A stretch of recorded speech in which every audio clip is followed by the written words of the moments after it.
Hello, welcome to the THC Show. I'm your host, Neil Magnuson. This is the pot TV show where we talk about THC, truth, hope, and change.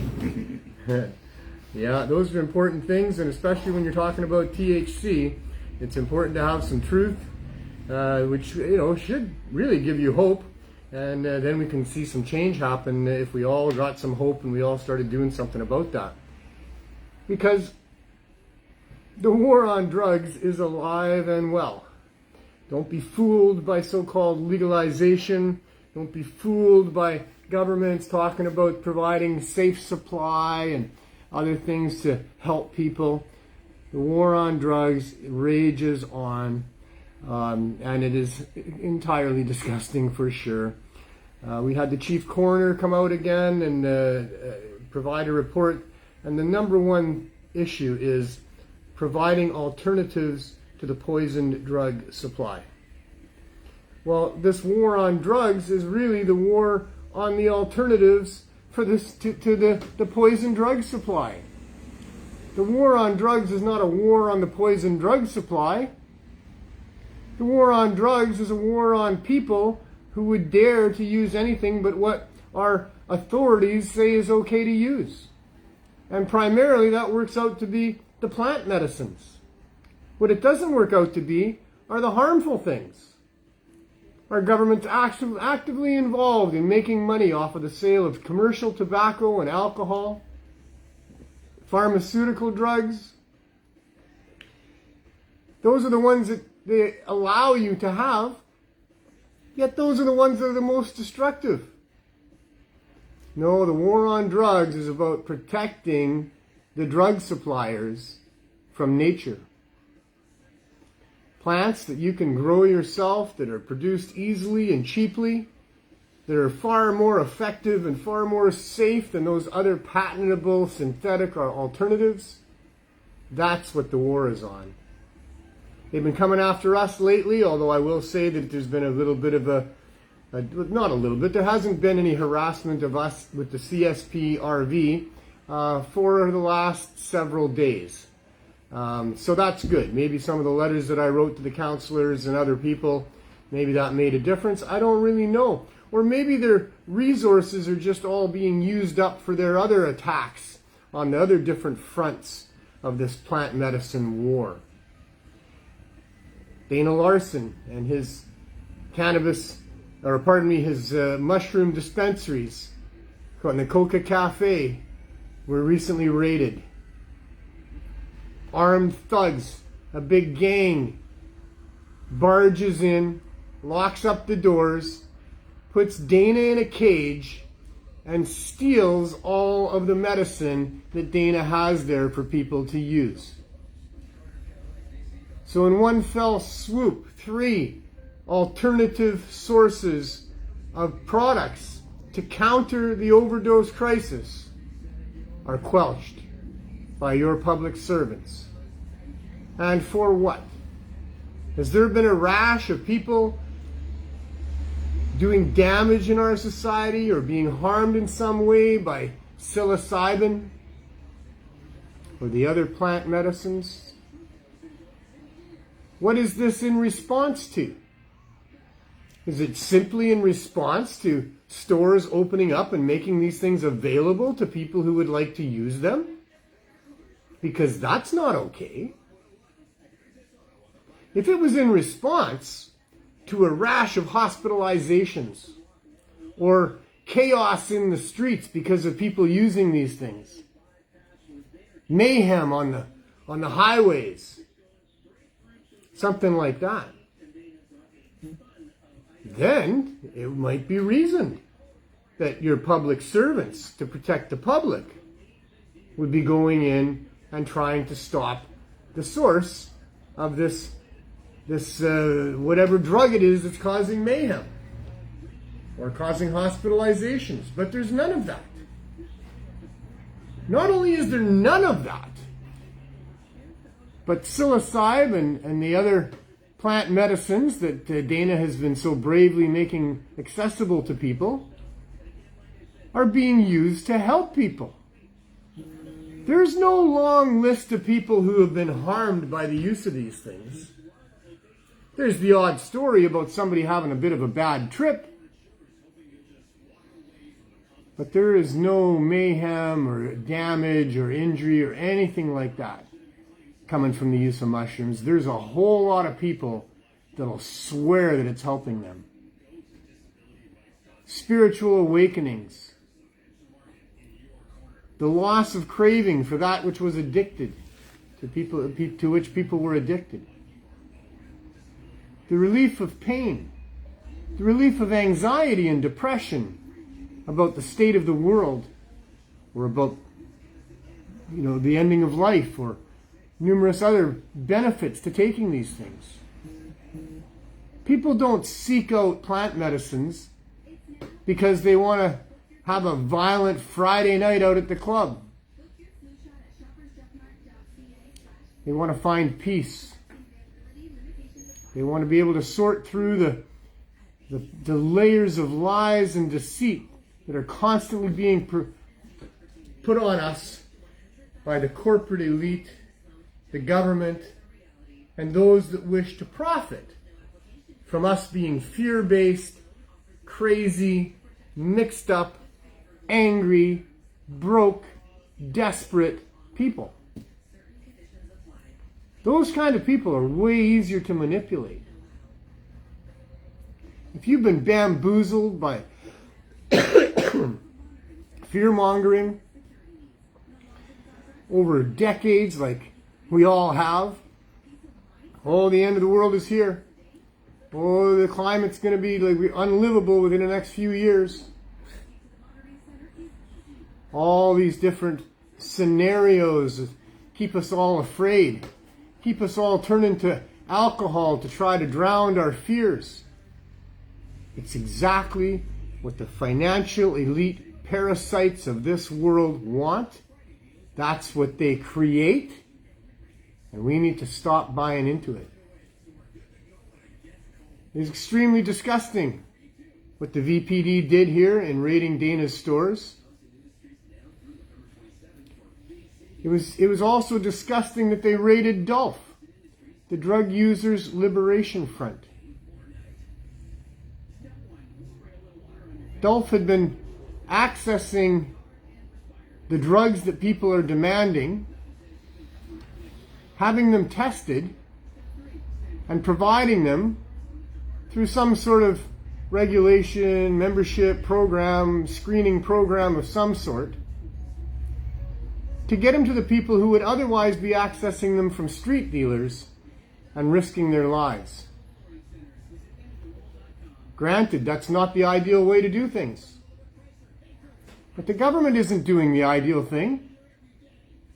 The government is spending millions of tax dollars on harm reduction tools so that people can continue to use these things is not the right answer. Sure, clean needles are a good idea. Harm reduction tools are a good idea. But it's not the answer to the problem. The real answer for most people to the problem comes in the form of cannabis edibles, believe it or not.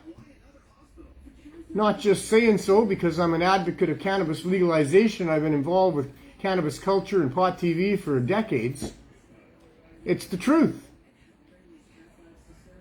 If I'm anything, I'm a truth seeker. That's been a common theme throughout my life. I try to understand the truth and I try to tell the truth. And the truth is, cannabis in the form of edibles and in some cases concentrates has the power to help addicted people get off the drugs, get through the withdrawal, and replace the use of those substances. We have demonstrated that and proven that day after day for almost 7 years with the CSP and been largely ignored by all of those people in positions of power and influence in our government that should be paying attention to what's working. But we've been ignored. The reason is corruption. There ain't no doubt about it. Canadian government is corrupt to the top level. Surprise, surprise, I guess, eh? You all should have learned a long time ago that you can't trust government. Big mistake to think that they have your interests in mind. They're supposed to have our interests in mind. No doubt about that. The way it's all presented and tied up with a bow makes one think that we got things pretty rosy here since our forefathers had to lay in ditches with bullets flying over their heads to try to win freedom.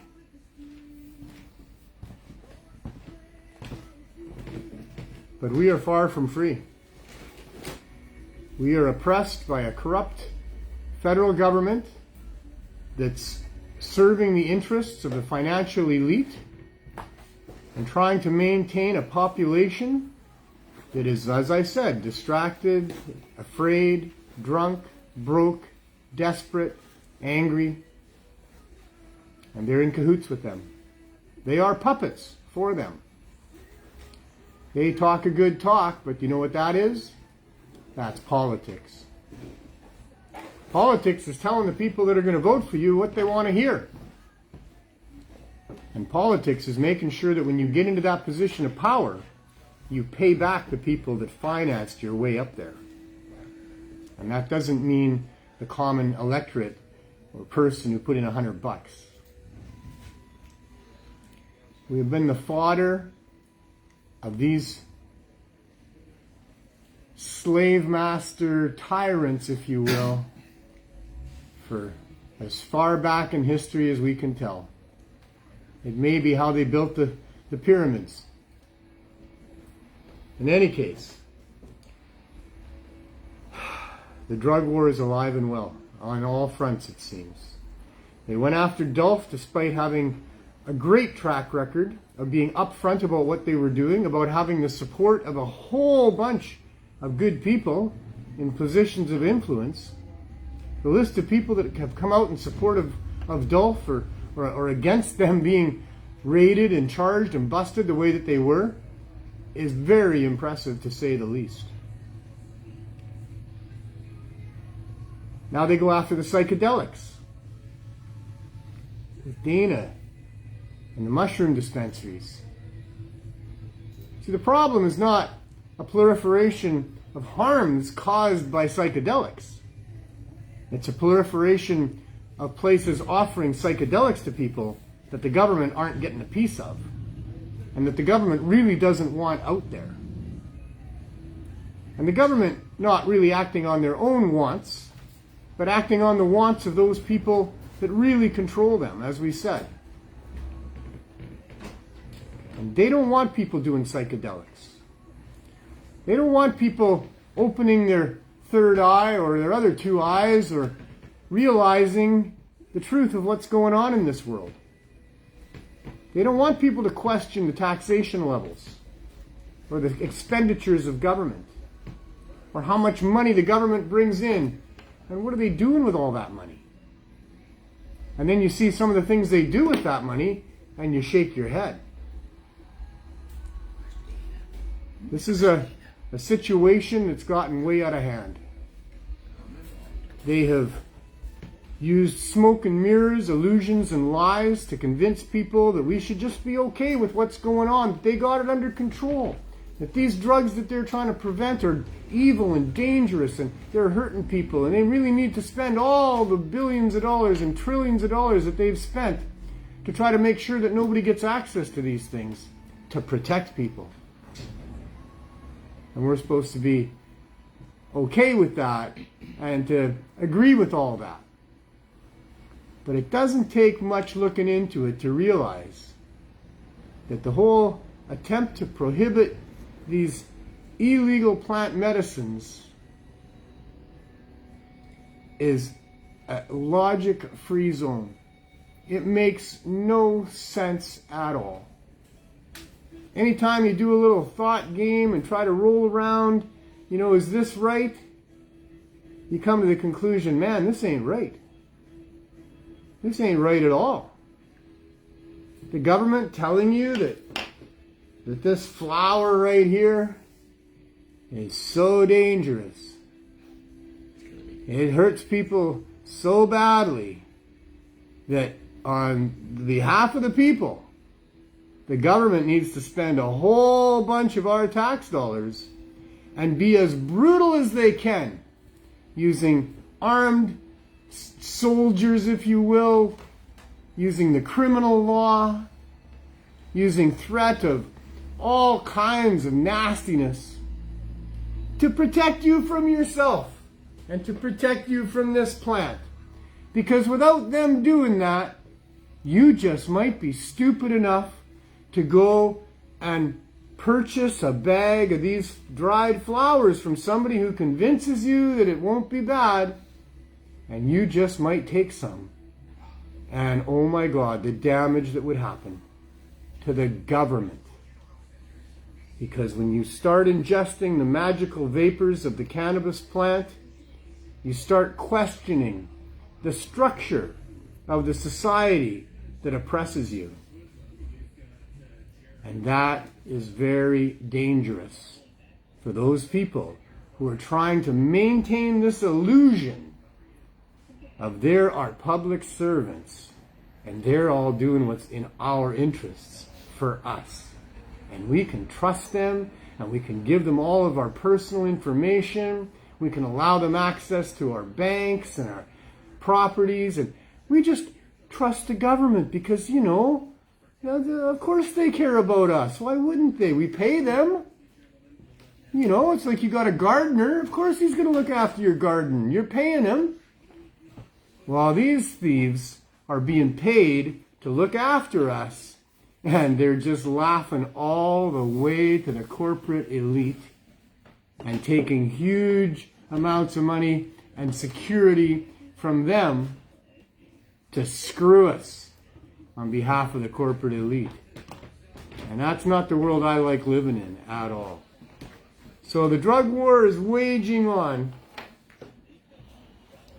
even though they want you to believe that it's not. And if it really bothers you, well, just go to the liquor store or so go to your local bar. And if you drink enough, then it won't bother you anymore. And that's just the way they like it. 419, there is so much more that we could talk about, and we will. Because what I didn't mention off the top of the show is that, 8 out of 10 Glenn is going to be here, of course, at, 30 seconds or so. And Mr. Wells always comes and joins me for the 420 session. We're probably going to have a guest today, and I won't tell you who that is until they arrive. So a surprise guest. It's in the title. It's in the title, okay. For those people who don't read the title, you'll be surprised maybe, or maybe not, because it's a perfect time to have this particular gentleman on to discuss what's going on for sure. But 420 is the time when I do take a break from the ranting and the seriousness to have a few puffs of magical vapors, calm down, and see things through a little different view. And to help me with that, as always, is Mr. Glenn Wells himself. How are you doing, sir? Good afternoon, sir. How are you? I'm doing okay, I guess, Okay, it's better than doing bad. I didn't get to a whole bunch of stuff on my list. Well, I'm here. You can do that. Should we do that? Well, sure, go ahead. Let's have a puff first. That's what it's all about. Well, I'll light up while you're talking. I'm going to light up too. You're going to light up too? Oh, all right, yeah. all right. Okay, no, I got I think it's the thing to do. Yeah, I think. And you did mention 4:45 to the guest. Maybe he just remembered that time instead of the 4 o'clock, right? That's what I'm thinking is probably going to happen somewhere along the line. I didn't say the person's name. No, we're talking about technical difficulties. Who says we had technical? There's no technical That's not difficulties. a technical difficulty. That's a Did you say he was going to join us for the 420 session? No. So you see? Yeah, that's what I was saying. You're right? giving out information that nobody needs to know. It can look like a polished performance when in the background really everything's chaos. I see. It's our job to present the polished product while the chaos goes on in behind, all right. and not to let on to our viewer that there's anything happening that way. Oh, well, we're human too, you know. We're not perfect. Can't tell him that. Hey, good afternoon, Douglas. See what I'm wearing? Yes. And they're doing well, aren't they? Oh my goodness. Thank you, Brian. You know, when all of us in Vancouver were expecting another repeat of the same old thing, a lot of hype coming up in the season, but the same old flat start, chasing the playoff spot all year, eventually not making it, and all of that. Well, you know, things are seeming to be a little bit different. Maybe because they got a new coach? I think Rick Tocchet has a lot to do with it. I think the management team has done an amazing job of bringing in support players for the stars that we have. Hughes. With Quinn Hughes as our captain, I mean, that man is the best defenseman in the National Hockey League. Yep. No disrespect to Kel McCarr, but the way Quinn Hughes plays the game is unseen of ever before. He reminds me, with some of the stuff he does, of Bobby Orr. But he's a very, very unique player. And now, at 20 points after 12 games, puts him second in the National Hockey League scoring race, tied with his amazing brother, who's a forward, and 1 point behind Elias Peterson. And so it's and you know, we're not even mentioning probably the number one reason that the Canucks have been as good as they have been this year, and that's Demko. Demko, exactly. And his backup goalie, he's pretty good too. The Smith has been fine, but Demko is something else to watch. I saw him last night doing, even though those 2 goals, he saved 40 shots too. Right? That one goal was... Yeah, I know. How is that not tripping? I know, he tripped the guy, right? He tripped him. Yeah, I can see how it's not goalie interference because he's not in the crease. So he came out of his crease, he plays the puck, he's behind the net. That's probably what it was. And they said that, you know, it looked like the Edmonton player tried to get out of the way and tried not to hit him. Yeah. But to me, he put his skate on Demko's skate and caused Demko to trip. Yeah. That's what I saw. Whatever. Doesn't matter. Then we had that ring around the rosy. That was a beautiful shot. We didn't even know. They just kept on playing. All of a sudden, we hear horns and everything, right? Oh, they went back and checked it out, right? Peterson knew it was in. He did? Yeah, because he pointed, didn't he? He pointed. He was like, that's a goal. Yeah. And then the announcer started talking about it. Yeah, it kind of looked like it kind of went in and then back out. Yeah, the horseshoe thing he said, right? Yeah. Off the post, up into the top netting, and then back out straight back out again. What a shot. Yeah. No, it was quite a game. It's been quite a start to the year. They beat San Jose 10-1. Yeah. And Pittsburgh beat them the next game 10-2. Poor San Jose. That's what you call a rebuild from Pee Wee up, apparently. Well, as long as the Canucks keep doing well, we'll be doing these 420 sports moments with cannabis weekly on this show. That tends to be how it goes. Yes. You know, if they were 2-9-1, I would not be wearing this shirt. We wouldn't be talking about it. But they're 9-2-1, and no end in sight. 5-0-1 at home. Yeah.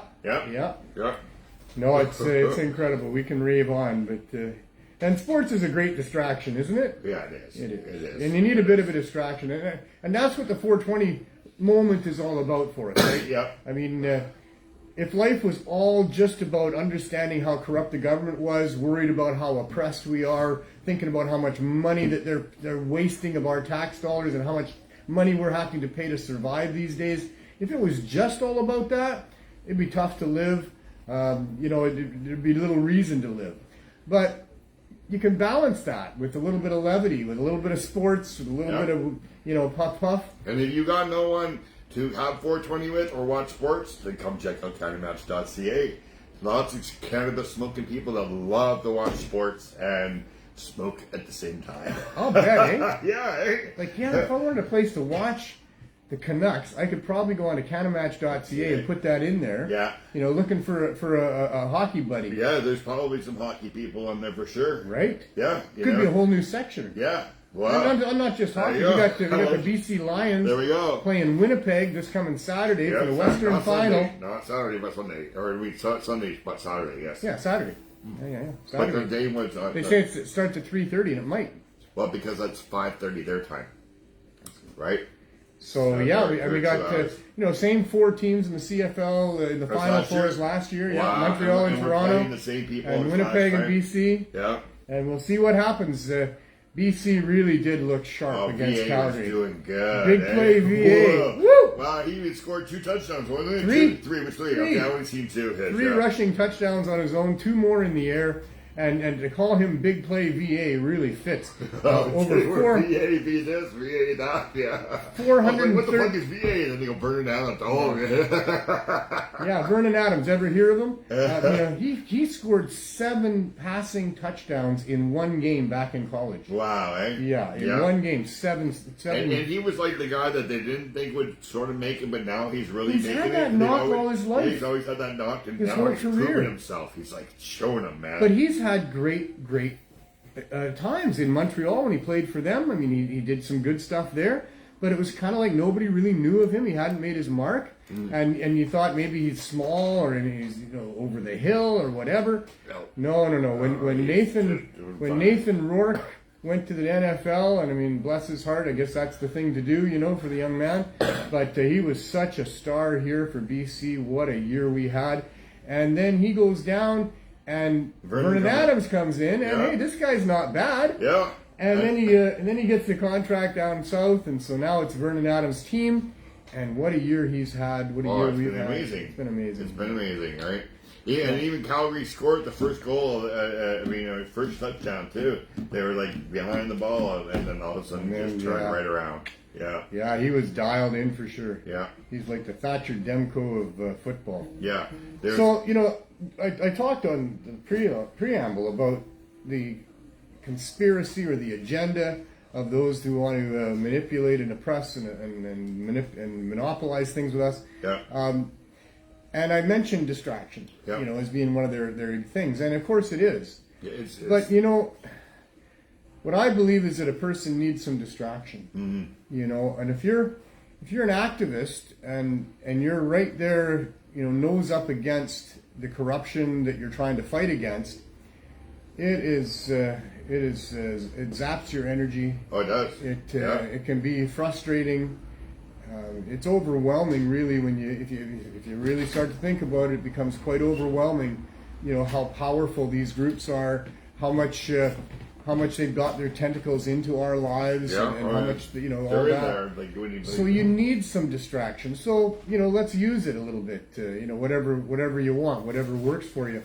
But life is all about a balance, and in whatever you got going on. And when there's something extreme going on, like activism, activism by its very nature means that you're really concerned, you're upset, you're passionate, you're going to do something, you're active about it to the point where it's kind of your job, it's what you do. You spend your time writing letters and figuring out where you need to go, what you can do, all those things. It's very intense, and it can be very frustrating because, like in our case with the CSP, we've been doing the right thing the right way for almost 7 years. We're doing amazing, profound good for hundreds of people. We've got hundreds of people that will give testimonials about having now exited the poison drug supply, and they're simply using cannabis, and their lives are great. Yeah. And yet we get ignored by the federal government. We get threats from them. We get harassment from the city. We get almost zero media coverage when this is one of the biggest stories that you can imagine. In a public health emergency, to be providing a viable solution better than any of the others for exiting, not just maintaining with safe supply. This is big news, and yet we're ignored by the media. All of that is frustrating. All of that can be overwhelming. And so thank goodness for 420, for breaks in that, and for the levity that you can get from watching a bit of sports, although trust me, it's been frustrating being a Canucks fan for 50 years too. Not sure that was the right distraction, but whatever works for you, it's just good to have a balance. That's all I'm saying.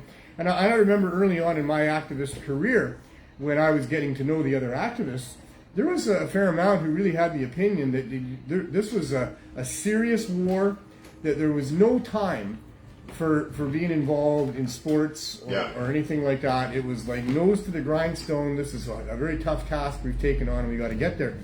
Well, the tougher the task, the more you need some balance to the amount of effort that you have to put in. The harder you're going to work, the longer you gotta sleep. It's kind of like that. Life is all about balance in all these different areas, and this is no different.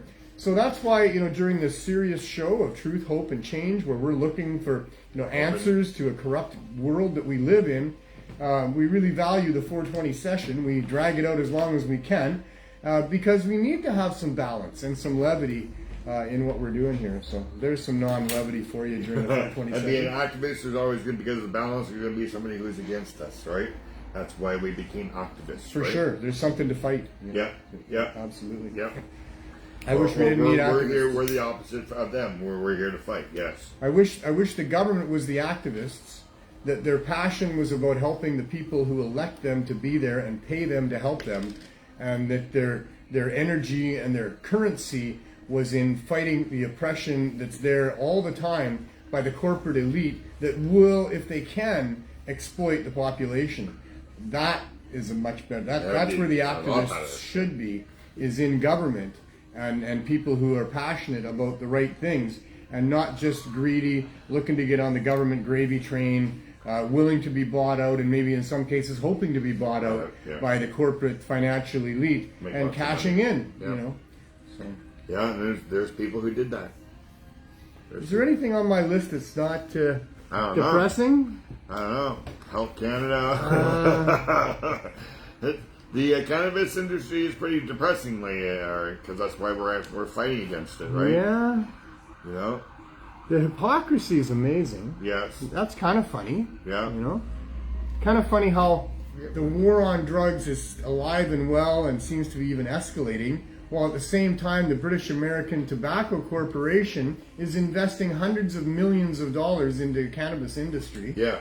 Well, Imperial Tobacco... Well, and I guess that's not hypocritical, that's just one and the same. Imperial Tobacco did the same thing with Sam Malachi. Yeah. When I knew Sam, he was doing some testing for Imperial Tobacco. I see. Right, so... and testing of cannabis? He had a different way of growing it. So, instead of on tables, it was on this pole, and the pole rotated, and it had arms that came out, and there was 5 plants on each arm, and they would rotate slowly, and the whole room was lit up, not just the top, because his theory was the sun is all around us. It's not just always up in the sky because of light. Well, it's a matter of getting photons through the plants. I don't know how the test. I just went in there and I saw some of the plants and how it was working. It was very genius. So Big Tobacco was also interested in what he's doing. So they were funding it. And I guess I'm wrong. It's not hypocritical. That is what's going on. Is big tobacco, big corporations, they want to control cannabis, and they're behind the drug war escalating.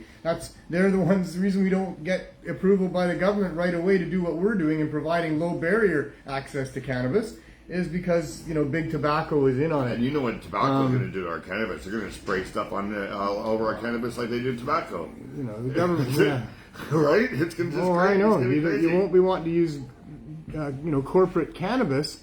But if they're able to milk Canadians out of enough money to support a very, very complex and sophisticated protection racket to wipe out any of the competition so that you have no choice but to purchase from them, well, that's the world that they're looking for. And what a scheme, eh? I mean, what a great idea. Oh, yeah. You got a product, and you can get the government to use tax dollars to protect your product from anybody else, trying to sell it. Yeah. Wow. Meanwhile, they're not doing a very good job with that. Yeah. No, I know. Well, you can't. We it's have the gray market, right? Yeah. We have the gray market. Well, people have been set up for 100 years. We have more people than them. Yes, exactly. We've been figuring out how to hide growing weed from the authorities for a very long time, and so, and they can't win, and maybe they don't want to win. I mean, they know. I mean, because both of those wars are making them money. They just make money on all of it. Yeah. So it all has to stop somehow. Meanwhile, I wish we knew. Well, maybe through the courts, right? Yeah. And that's the other thing. And I hope Dana does come here because I'm hoping so too. Because I want to talk to him about the fact that he wasn't charged. Not yet. Well, yeah. He hasn't been charged. Yeah. I mean, that's not normal. No, that's not normal. They entered the premises. They obviously had an investigation prior to that where they sent people in to purchase. They've obviously tested what they got. Uh-huh. Everything to lay charges is there. Uh-huh. Dana wasn't hiding what he was doing. No. So everything to lay charges is there. Yeah. They put him in a cage for 7 hours. Yeah. They let him go. Yeah. And even today, there's still no charges. Yeah. And I think it's because, when I was thinking about, hey, well, They never that's okay. Now Dana gets to go to court and take these issues into court. Yeah. And we're going to win. Yeah. Because... But they never charged you the first time either. I know. When those public cops came here for whatever, what department they were from? Well, that wasn't part of an investigation. No, that was... They hadn't done an undercover buy. No. There was... they could have possibly charged me, but I wasn't even at the RV. No, but they took all your stuff, right? They just took all our stuff. Yeah, and then they gave us back the RV, but then not the stuff. Not the stuff. Yeah, and they never charged. But they never... But like I say, that was a... That happened because we had moved out of the store into the RV, and they were just the anti-vending unit that watched the streets. Unit, yeah. And they saw the RV, they saw the open jars of cannabis, and people, and so they just swooped in and seized everything. And that's their MO. That's what they do. Typically, when you've got a blanket out on the sidewalk and you're selling stuff that's probably been stolen. Who knows for sure? Not everything is stolen that those people sell out there. It's not right to assume that it is. Yeah. But in any case, the anti-vending unit would come along and seize the stuff and very seldom ever lay a charge. Yeah. So they didn't charge us that time, but like I say, there was no investigation. To charge me, I wasn't there. Yeah. I was here. My staff called me and said, hey, the police are here. So I hadn't sold anything to anybody. No. And I'm sure they didn't have any undercovers come and buy anything either. Yeah. So they didn't have all of that background evidence put together. They wouldn't have had Crown approving, the warrant to go in and and all that. But when they came the second time, all of that was in place. When they're raiding Dana, all of that is in place. They have a warrant. They have Crown, saying yes, you can do this. Yeah. But, no charges. No. So I think that they're afraid of bringing this into court. Because they might lose. Yeah. Yeah. Well, they can't win, in my opinion. Yeah, they'll have to wait and find out. It'd be so strange. Yeah. Somebody says that I think Glenn is better than Neil. No. Without Neil, Glenn wouldn't be here. All right. There we go. See, me. We're not sure who's better, but we're pretty sure who's bitter. Yeah. My mom said to pick on people my old age. He's older than I am. I can't pick on him. You saw that, eh? There he was picking on me. Old guy like me. He wants Enjoy to your Wheel of Fortune, wrestle me to the ground there. I wouldn't do that. But somebody's leaving now because she's got to go watch Wheel of Fortune. People got to make their choices, Oh, who's the new... Is Pat still doing that? Or they have a new guy? You're asking me? Yeah, I heard my level of distraction in that part of the world ends at hockey and football. That's it, eh? That's it. Yeah, I think Pat Sajak, he quit. I think he retired. Is he alive? Oh, yeah. He just retired, I think.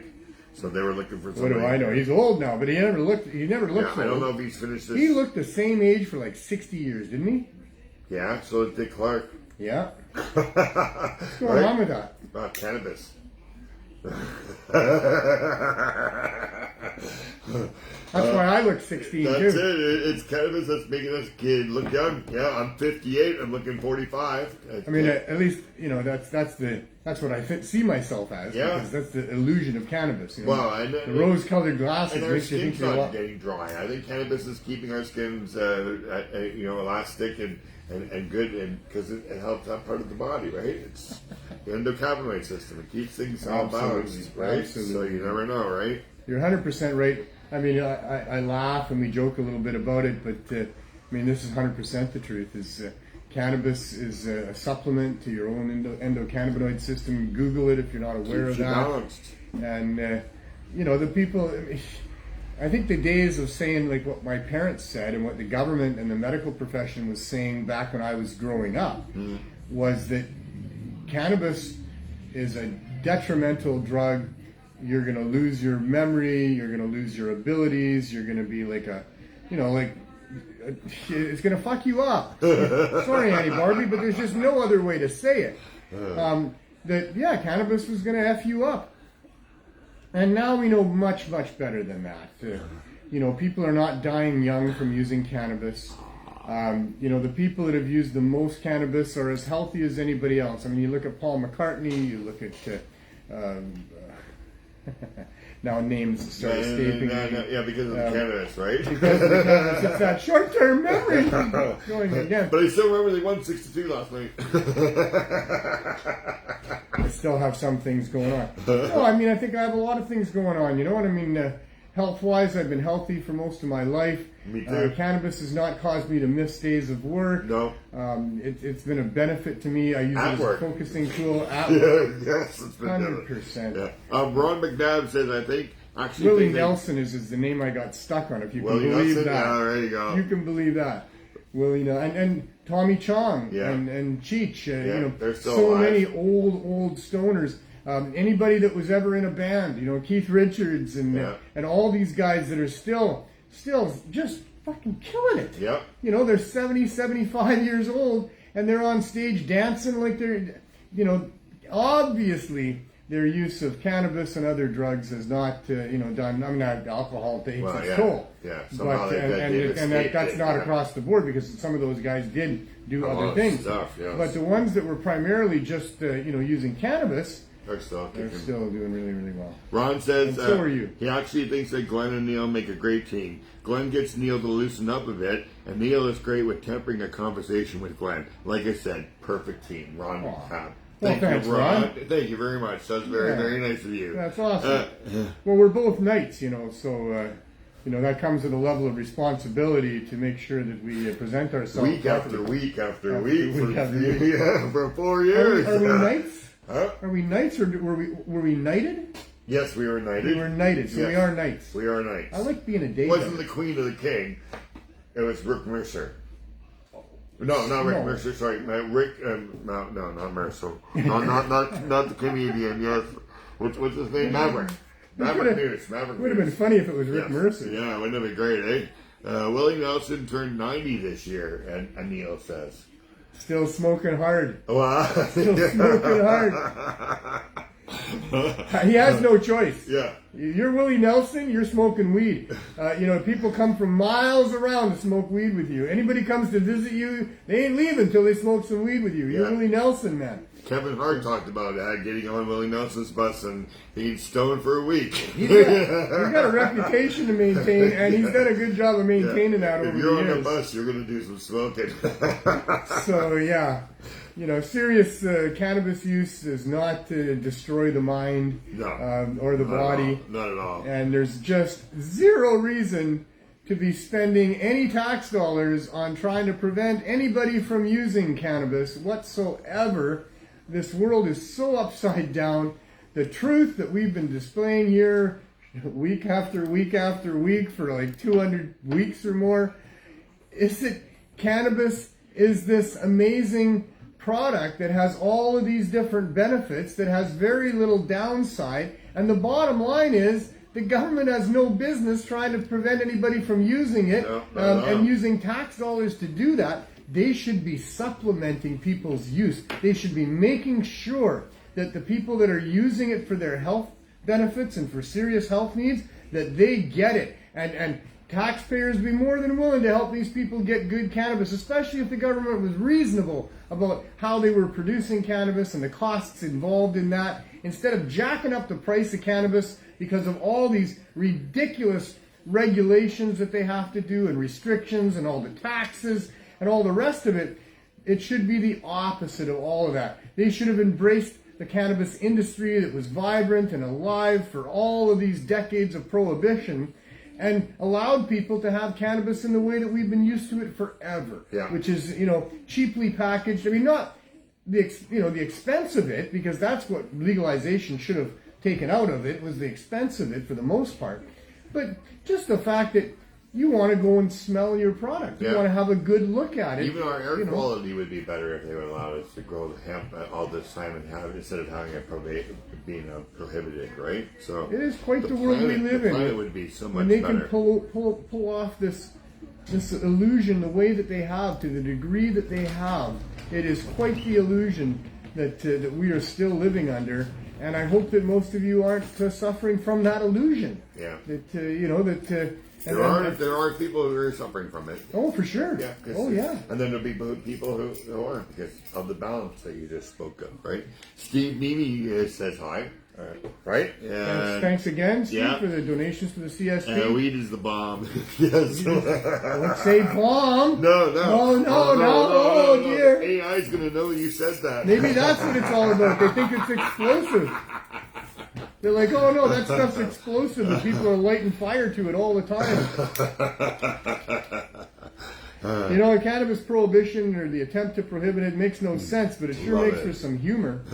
Steve goes DARE, D-A-R-E. Dispensaries are real expensive. Love it, Steve. So grow your own. They are. And, you know, like... He's a smart man. Yeah. So it says that. Teo says, love Neo's knowledge. There you go. That comes with age. And that's why I'm here. Yep. That's why I'm here. Well, yep. I obtained, you know, the beginnings of the knowledge that I have, and I just couldn't keep quiet about it. It's like, I got to do something about this, you know? And as soon as it became legal, I started doing my videos at home, right? I wanted to show people that, hey, they've been lying to you. I just did 26,000 in an hour and 20 minutes and did not overdose or anything. I'm still doing this live video, right? Exactly. It's like they've been lying to you. I remember Greg Williams, you know, what a great warrior he was, and we miss him a lot.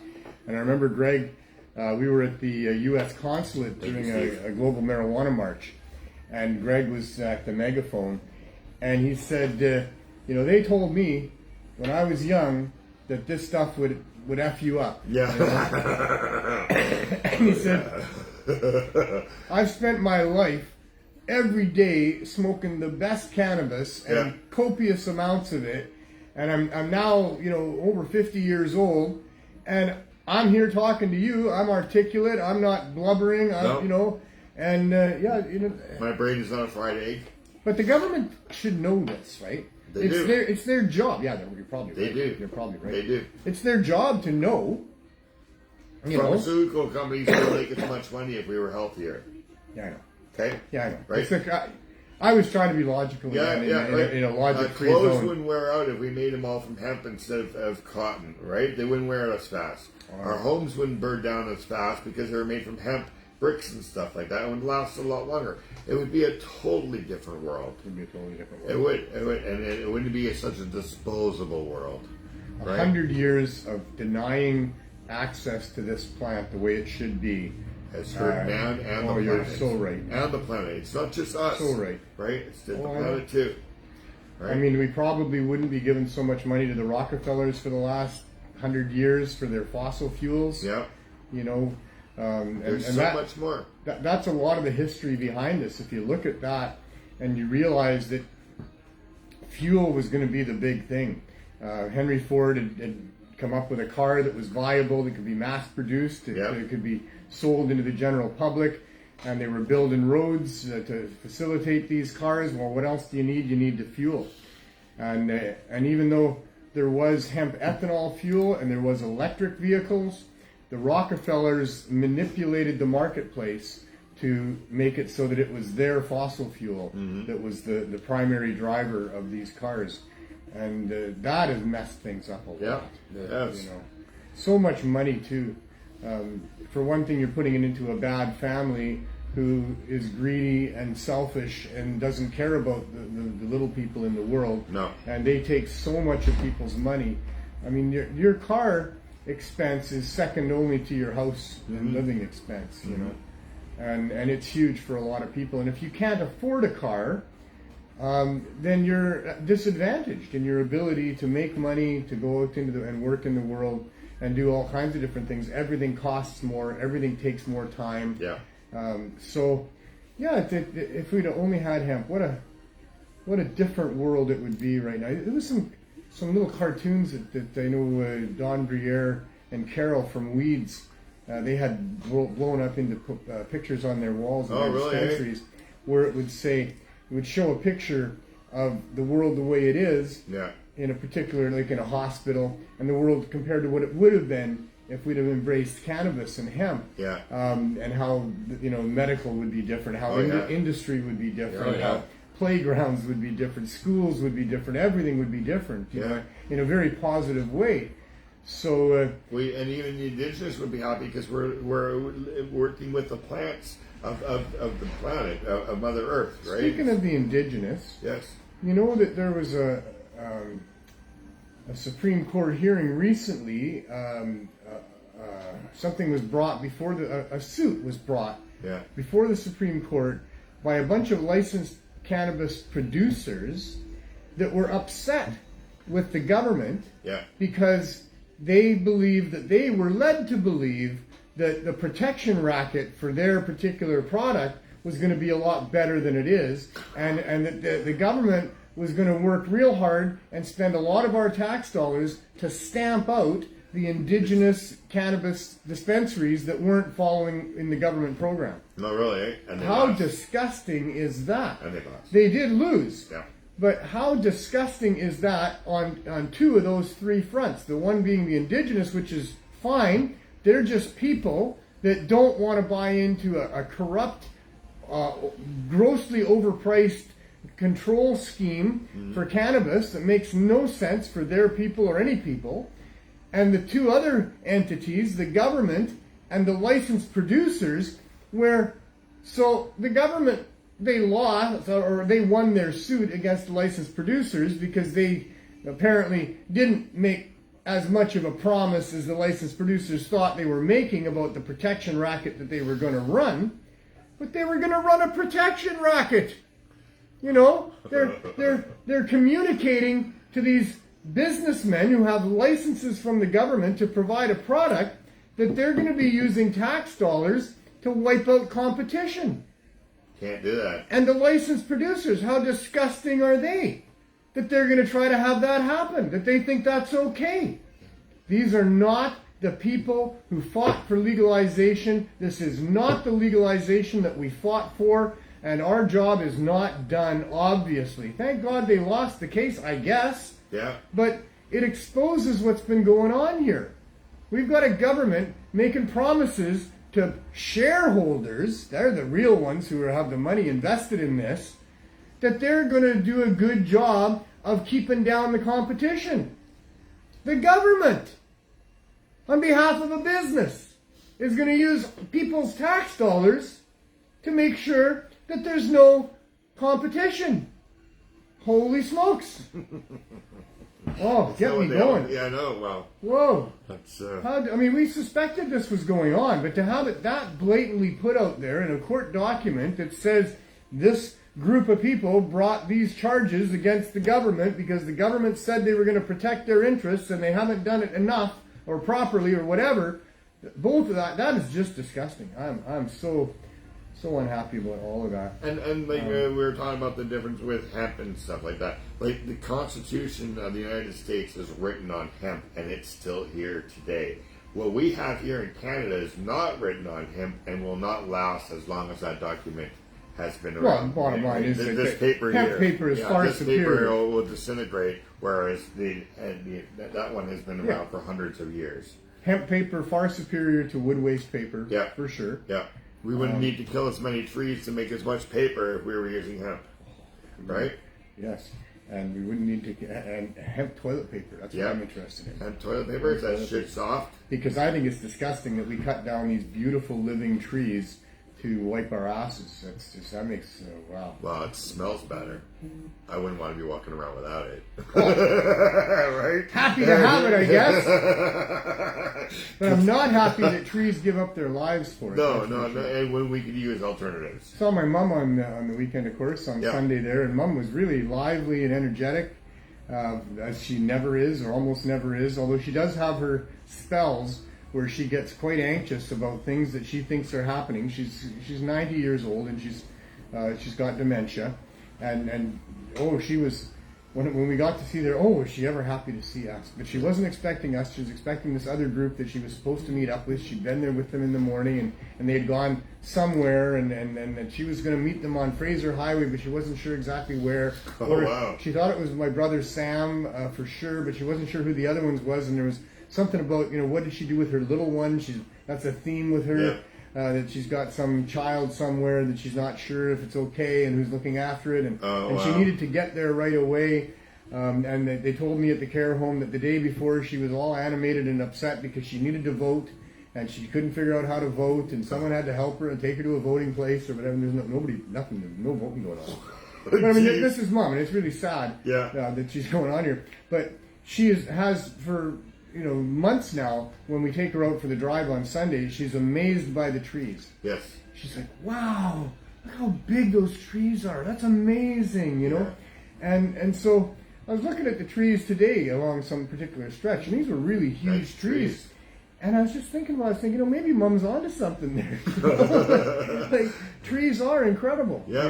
Especially when you drive down like some of these streets in Vancouver, when there's tree all over it, and you got the ones that are changing. Wow, the colors, changing of the colors you got is the incredible blossoms too. in the springtime when it's all pink down that drive and stuff like that. It's amazing. It's beautiful. I'm not saying we shouldn't use the trees, and wood is a fantastic product. I don't think they're really hurting any tree too much there, but I don't know about any of that. But I do think that if we're going to be cutting down trees, we should be respectful to some degree. And if you can, have an alternative to wipe your butt with that doesn't include cutting down a big tree for it, then I think that's a good idea. A renewable crop comes to mind, something like that. What else have I got on here? And Neil says the first draft of the Constitution was written on hemp. Yeah. He's not sure if the final draft was. Perhaps, he says, but I'm not sure if it's known. So I just know that somebody told me that too, right? So, and it's still it's still around today. So maybe the evidence of it being around today still steps towards the point that it was written on hemp. The Declaration of Independence, according to Jack Herer in his book, was written on hemp. American money was made out of hemp. The paper money was made out of hemp. Paper in general was made out of hemp.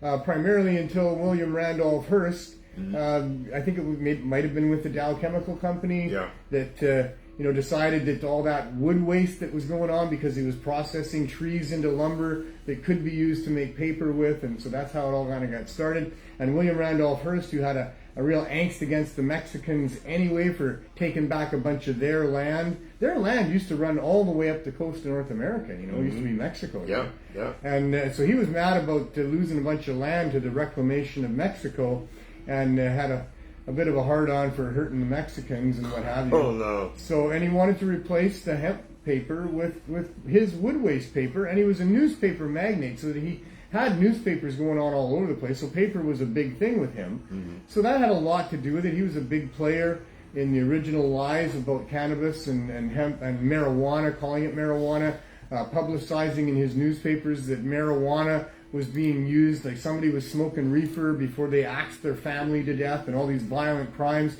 that he managed to subtly associate with cannabis use when there was not that link at all. It was in the 60s when the Schaefer Commission in the United States looked into it, because the U.S. government had been using the criminal law against people having any access to cannabis and even being in possession of it, because this was a substance that caused people to be violent and insane, apparently, and all of that. And then, the Schaefer Commission spends some serious time and money looking into it to come to the conclusion that, no, it does not make people violent and insane. It makes people calm and relaxed and hungry a little bit, and sleepy. So why, at that point it should have ended. There should have been no more justification for using the criminal law and reams of tax dollars to, try to wipe out, cannabis on the planet, and that's really what they were trying to do. But then they shifted gears. We had the Ledane Commission in Canada at a similar time, and came to similar conclusions that there should be no criminal sanctions against things to do with cannabis, and many other positives as well. But they shifted gears and decided, okay, well, maybe it doesn't make you violent and insane. It makes you lazy and stupid. That's what it is. And changed it. They bought into what Cheech and Chong were saying. They probably watched some Cheech and Chong stuff and said, "Oh, okay, makes you stupid like that, does it? Makes you lazy like that, does it? Okay." Turns your brain into a fried egg. Yeah. Remember that all that kind of stuff. stuff. Your brain on drugs. Yeah. It was a cast iron frying pan with an egg in there, right? Sunny side up. Sunny side up. Fried. And the language around cannabis use was also, similarly tagged. Yeah. I mean, you were getting wrecked. Yeah. You know, a stoner. You're stoned. Yeah. All these things. So, yeah. But it turns out that's not true. Nope.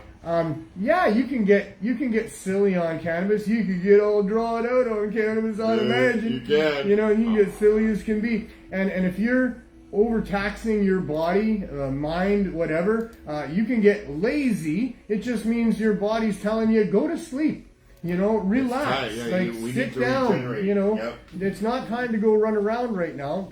And if any of you out there didn't understand endocannabinoid system, as Glenn mentioned, and you've Googled it ever since, well, now you understand that the cannabinoids on the cannabis plant are exact molecular mimics, duplicates of what our body creates out of the essential fatty acids in our diet and other parts of our diet to deal with the different stresses and traumas and things that happen within the human body. It is the regulator of all of the other systems. It provides analgesic relief. It provides anti-inflammatory relief. And so this is whatever it is that you need. If you're a teenager and you're finding life extremely stressful and you smoke a joint, you just might want to have a siesta. Yeah. You just might want to put your head down on a sunny afternoon and sleep. Oh, I love that. And dream. Oh. And allow your mind to work out many of these issues that are going on in your life, Cannabis is the true source of calm. Yeah. People chill when they smoke a joint. The common saying amongst people when they're all stressed out is, man, I need to smoke a joint, or that guy needs to smoke a joint, because we all get that. Or there's laughter. It can always be a calm. There can be laughter there too, sure. Right? A lot of laughter, which is really good for the body too. Yeah, right? absolutely. Laughter is like the best medicine for sure. Yeah. I mean, if you're stressed out, I recommend you laugh. If the universe is plowing a whole bunch of negative stuff onto you, like some people have, we all have that happen from time to time. Life is a bunch of ups and downs, and when the downs are happening and it seems like the universe is against you, laugh at it. Yeah. That's the best thing to do. Don't get depressed. Don't get sad. Don't get mad. Those things don't help you at all. Those things zap your energy. They take away your ability to focus, and you become overwhelmed and obsessed. Don't do that. Yeah. Laugh at it. Think, this is funny. There's some puppet master up there who's laying all this crap on me just to see if they can get to me. Well, I'll tell you what. You know what? I can still laugh despite all of this stuff because crying ain't gonna help. No. If it ain't gonna get fixed by getting sad or mad, then don't get sad or mad, right? Yeah, exactly. So there you go. Steve has been smoking 49 years every day. Get up at 5 and puts on a 14-hour day every day, and he's been smoking for 49 years. 100%. Do you get to smoke while you're at work, Steve? Like the volunteers get to smoke here? What we have going on here, folks, is a work-free drug place. Yeah, you're recommended to drug try. Testing is mandatory amongst all of the staff on a pretty much daily basis. We don't mind. We need to understand our product. Yeah, we don't mind at all, right? We have to try out the diamonds, the butters, the shatters, the bud.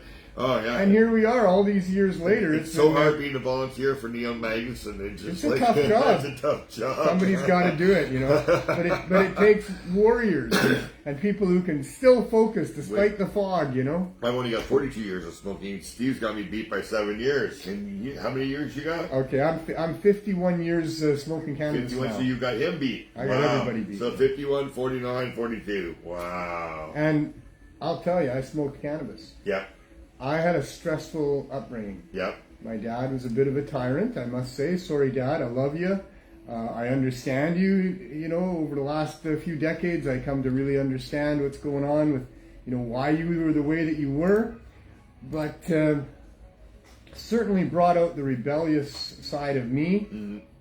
Certainly stressed me out a lot. I lived in fear of my dad most of the time. Growing up, I used to hate him, I'll tell you. But, all that is very, very stressful for a young man. And I also wasn't that big. And I had a cousin that made the National Hockey League and became famous as a fighter. Yeah. So people were looking at you.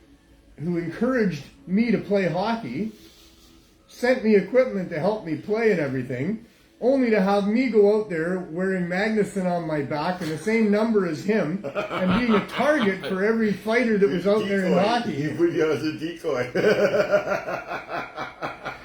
I hadn't really thought of it much like that, in the past. Hunters are putting out the wooden duck as a decoy, right? So they're all looking like the ducks, right? But I didn't make the NHL. We were in different leagues. But I had to defend the family name. Yeah. Wow. Several times, eh? Did I ever? And growing up in Surrey back in the 70s and 60s, growing up was like Vancouver, downtown east side, basically. It was a tough place to be. And bullies are cowards for the most part. Bullies seldom pick on people that look as tough as them. Yeah. They're looking for people that they think that they can have their way with. And so I wasn't that big, and so many of the bullies tried me. I fought just about every day in high school. It was just what I had to do to defend myself. Don't ask me why. I mean, I'm telling you why as best as I can figure it out.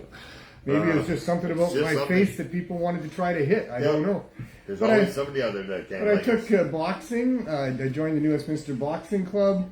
I ended up taking Kung Fu, Tracy's Kung Fu, and I ended up never wanting to fight again because I had the skill and the training to be able to hurt people, and I really never wanted to hurt people any more than a fat lip and a black eye. I never wanted to really hurt, broken anything.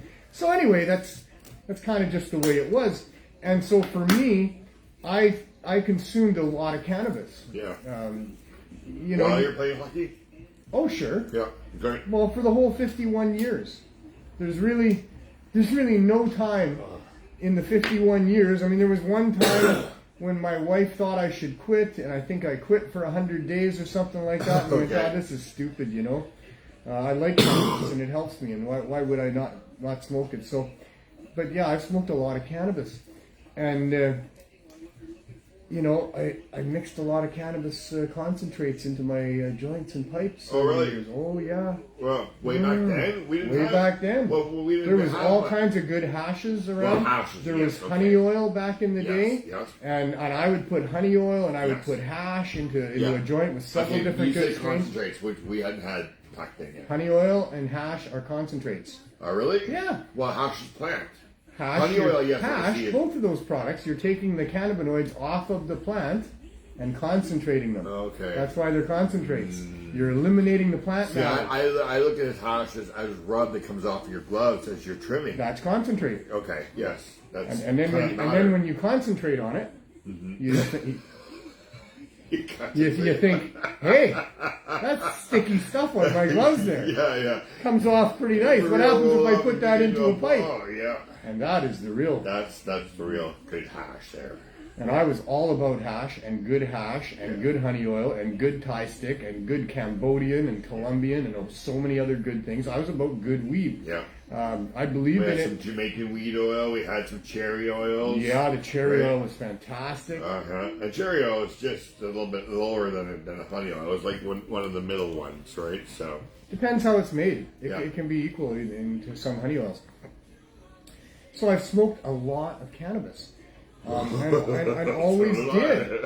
At every work break, on my way to work, on my way home from work, before bed at night, cannabis was just a really, really big part of my life. Now, I don't know if I was trying to prove my parents wrong or not. I don't really know. Maybe I was just like, hey, you've been telling me cannabis is dangerous. I'm going to smoke so much of it that we'll find out. And, I'll be the living guinea pig. Me, I went to my mom at 16 and said, you've been beaten up by so many alcoholics. I don't want to drink. I'm going to smoke cannabis. She said, okay, as long as you don't smoke it in my house, you just smoke it outside on the balcony. And she was just fine with that. Nice. Yes, right? Nice. So, yeah. So I never had to hide it or anything from my mom. Right? She loved the smell of hash. She did not like the smell of bud, but she loved the smell of hash. And probably back in Ontario, you would have had bud that maybe wasn't as good as what we had going on out here. I don't know. But, my parents were right-wing Protestant hash is a Christians. solvent, not a concentrate. Bullshit. Solvent is Steve says it. I don't care what Hash Steve is says. the only real solvent. Let's concentrate. Hash is not a solvent. Hash is not Well, a solvent. I guess Look up what about solvent bubble is. I'm hash? sorry, Steve, but look up what about bubble hash? Please not be solvent? You can concentrate the cannabinoids into hash using solvents. The best solvent to use in doing that is water. Yeah. Water is So one of bubble nature's hash, best right? solvents. You might be talking about bubble hash then, right? I don't know. You're extracting the cannabinoids. That is what you do. So if you're using water extraction, you're going to freeze the buds, and then you're going to put them into a bucket. Well, you put them in a bucket with ice, basically, Yeah, and then you stir them around. Yeah. Because once those resin glands become brittle because of the cold, they fall right off. So then when you strain out, the water, the plants have lost not all, but most of their resin glands, their crystals, cannabinoids, and it's in the water. And now you strain the water out. Solventless. Solventless. Sorry, he said corrected that. Hash can be solventless, Yes. and that's what I'm saying. That's the best way to make it is solventless hash, and it's not really solventless, but you're using water. And water is a very benign substance when it comes to being a solvent. It's a good solvent, but the typical solvents that are used are basically a chemical oil-based, an alcohol-based, something like that. What they're going to do is evaporate those cannabinoids. They're going to burst those bubbles, and then you're going to take what was in there and be able to get that back. And you can taste it in some hashes that aren't solventless. Yeah. That they've been used with a solvent, and you can taste that solvent, and it's not very good for you. You shouldn't be probably consuming too much of that. But then there's never really been a problem with people, using solvents and that, to any great degree that I've ever been aware of. And I'll tell you, I know 100% because the reality is, if there was a real problem with people making concentrates with solvents, then you would hear about that on the news. We would have known about it over the last big 100 news. years. It would be justification for using tax dollars to try to prohibit the substance, you see? Yep. And even in 100 years, nobody's ever OD'd from cannabis. All right? So Not died. No. Yeah, overdosed. But Well, I guess you can overdose, but not die. Overdose, but we call that greening out. Yeah, we call that greening out, yes. But no fatalities. You can't ingest so much cannabinoids that it will kill you, that it'll shut down your heart or your lungs or anything like that, as opposed to the other drugs that do that. Because, and there again, I'm not a scientist or a doctor or anything, but to me it's an example of how cannabinoids are a part of us. Whether you consume cannabinoids from the cannabis plant or not, your body is creating cannabinoids all the time. There's cannabinoids on many other fruits and vegetables in the garden. Coffee, chocolate. Peppers, hops, vegetables. Lots of different things. So, cannabinoids are part of nature, and cannabinoids are part of what makes life work on this planet. It's considered the oil of life, basically, and it's the oil that your body creates to keep the machine going, whether you're consuming cannabis outside or not. Yeah. I forgot where I was going on now. Damn cannabis. Oh, you're gonna put it in the mustache toker. All right. Sure. We're both gonna have 2 mustaches now. Yeah, I know. It works better for people who don't already have a mustache. I know. Although I think it makes my mustache look younger, doesn't it? Yeah. Rosin. Now I have like a dark mustache. Douglas says that rosin is natural, heat and pressure to extract. Right. Exactly. That's no solvents. No solvents at all. Yes. Well, heat, I guess. I don't know if heat is considered a solvent. You have to look up the definition of solvent. No, because we use heat to burn what we're doing right now. We're going to call that a solvent. Well, which I also don't think is very good. So what we're doing right now is we're burning this bud. So it would be like take this flower top right there and grind it up and put it into a paper and light it on fire.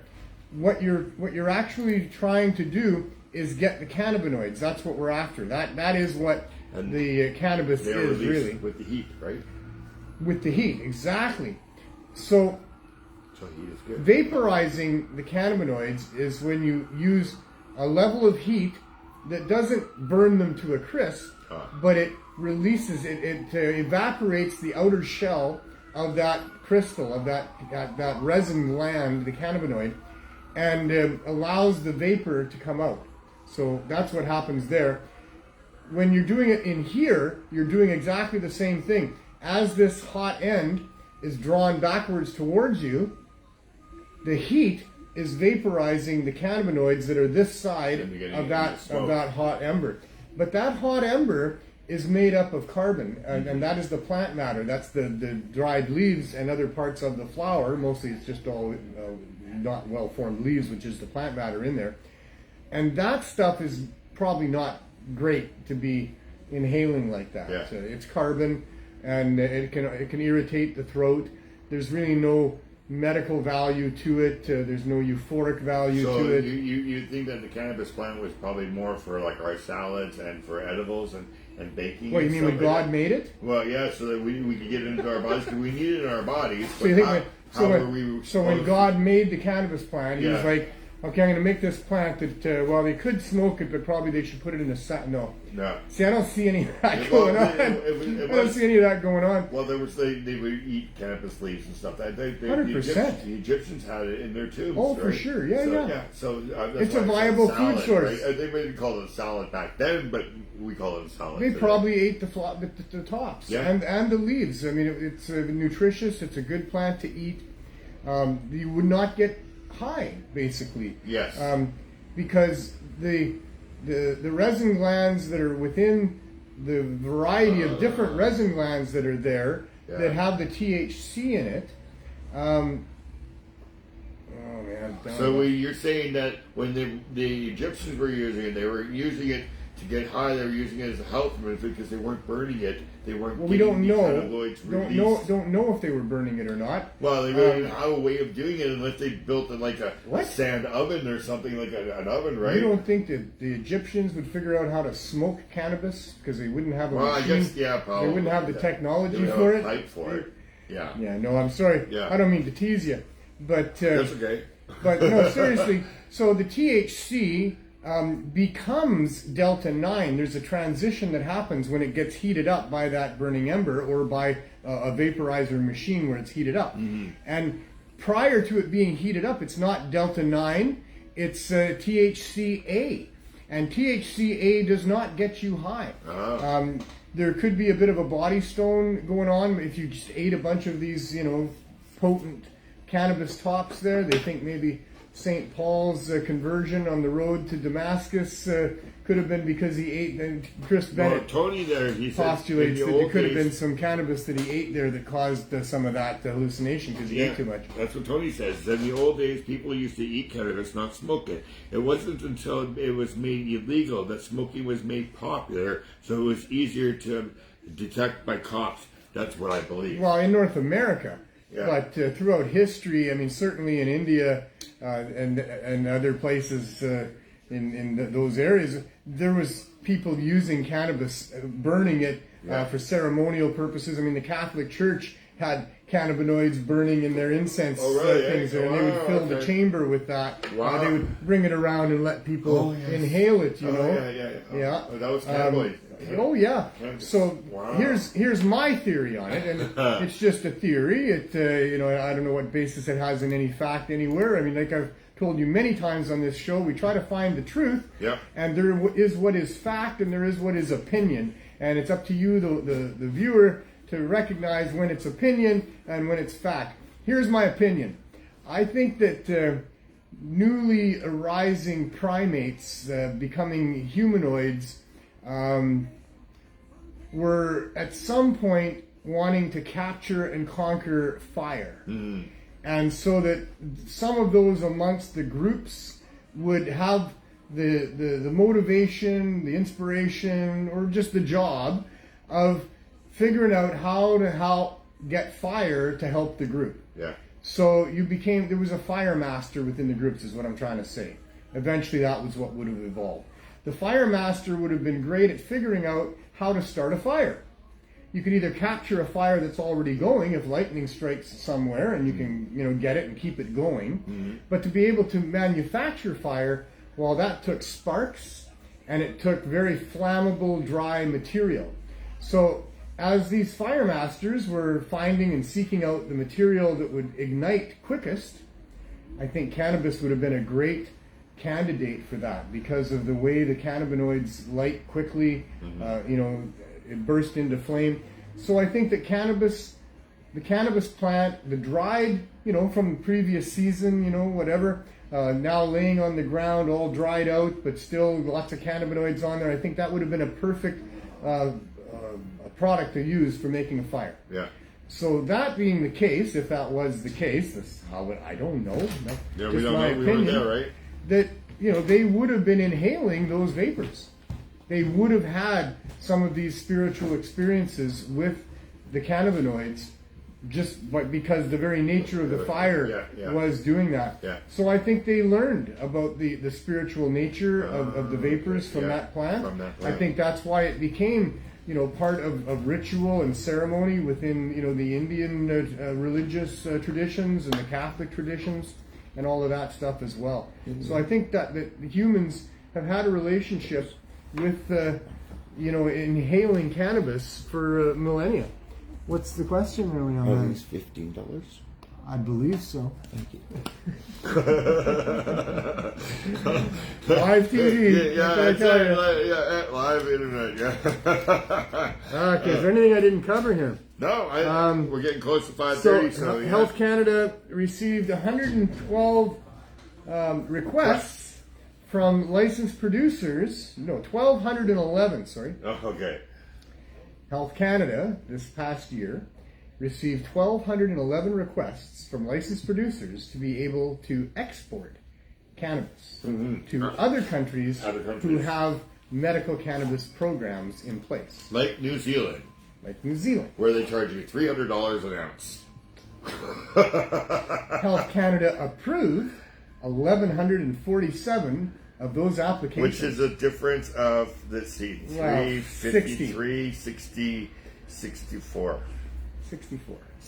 So out of over it said turn down 1,200 applications, they turned down 64. Because that's what this is all about, really. Yeah.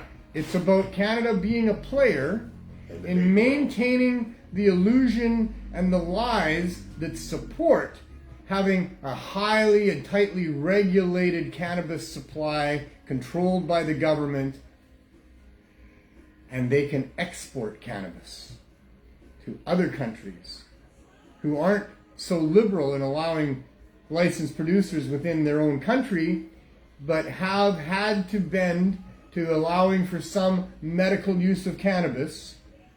And where are they going to get it from?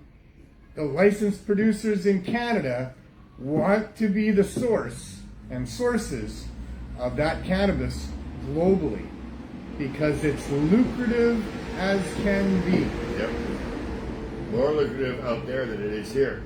Oh, hell yeah. Yeah. Oh, hell yeah. Because they don't have a bunch of us mom and pops that were already doing this for 100 years.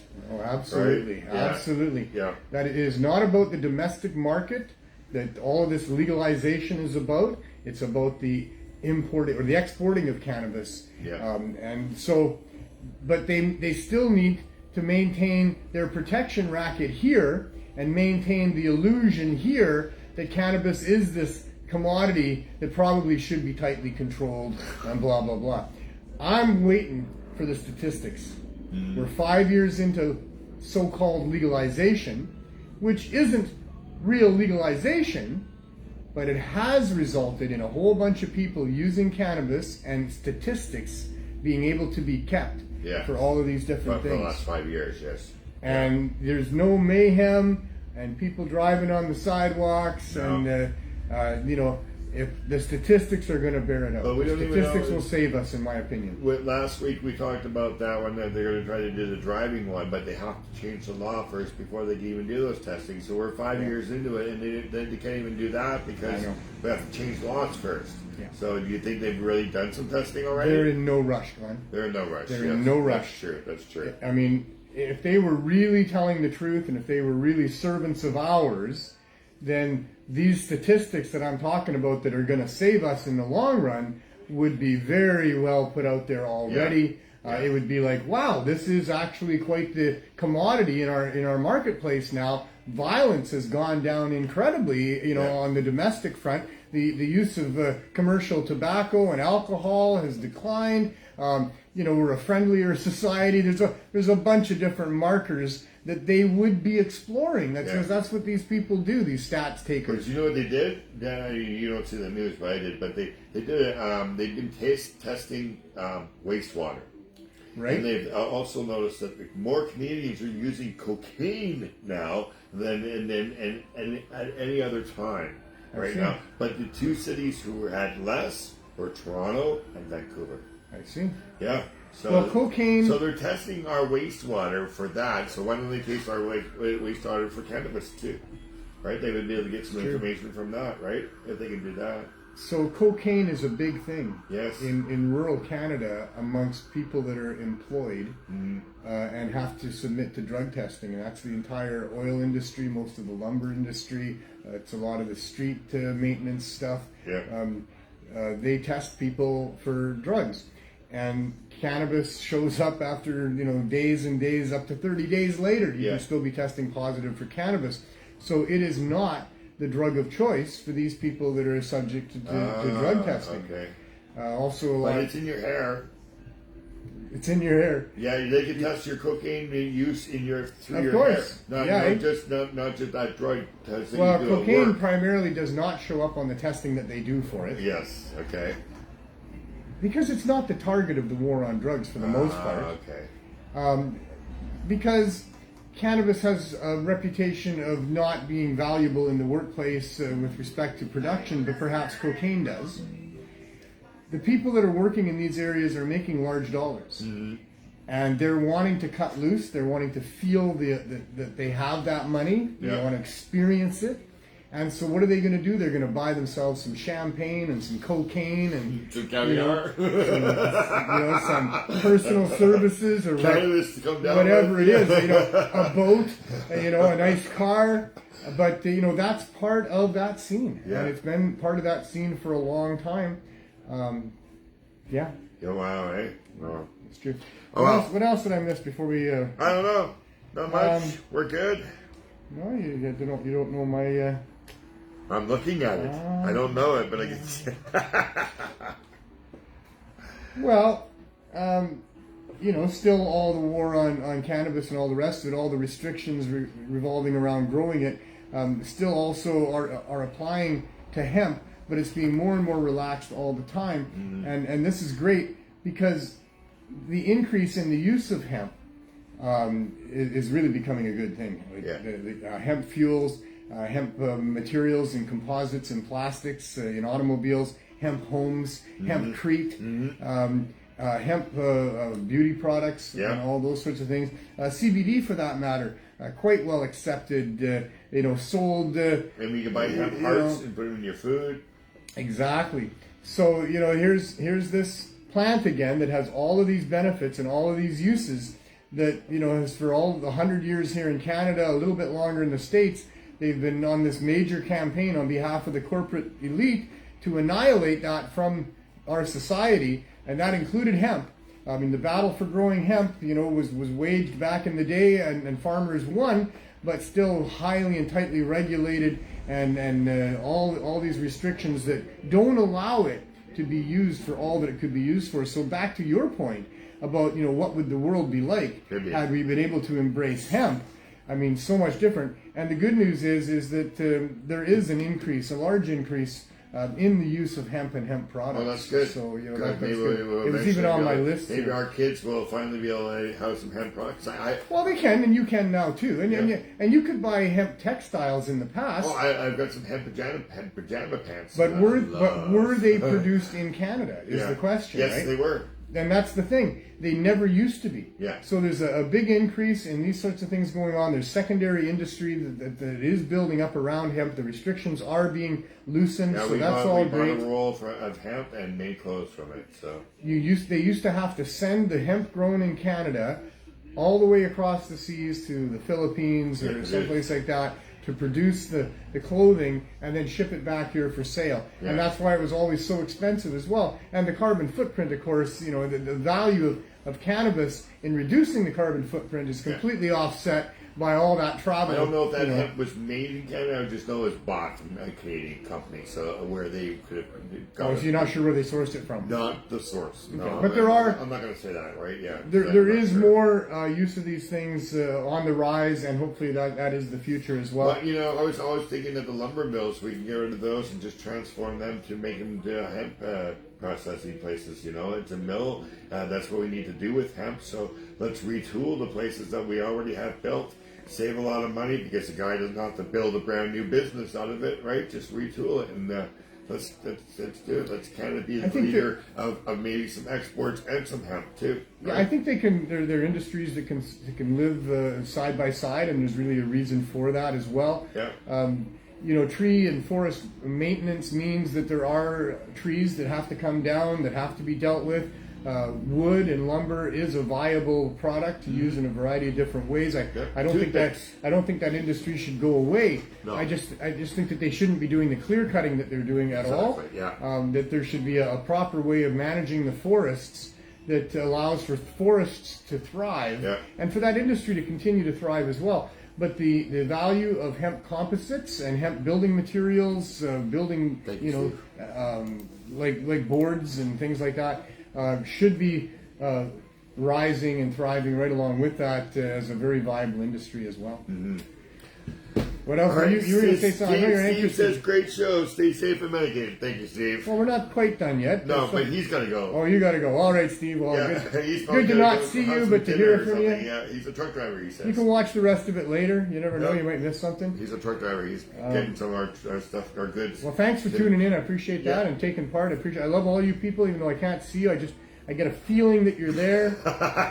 Well, I'm reading their comments, so that's part of me. A good feeling. That's part of me feeling that there's people there. All right. And part of it's good. But you're anxious to go, aren't you? I'm not. It's 5:30. I just know what we got to do here. We didn't even have Dana on. He didn't show up? I know. I was going to ask I hope you he's to check okay. your phone. Maybe now they... Check your phone. Maybe he left you a message. All right. Here, you check. You want me to check your phone? You don't know how to check. No, this is my old. No, this is the old. Oh, there is a message from Dana there. See, there you go. What time do we start? Up there?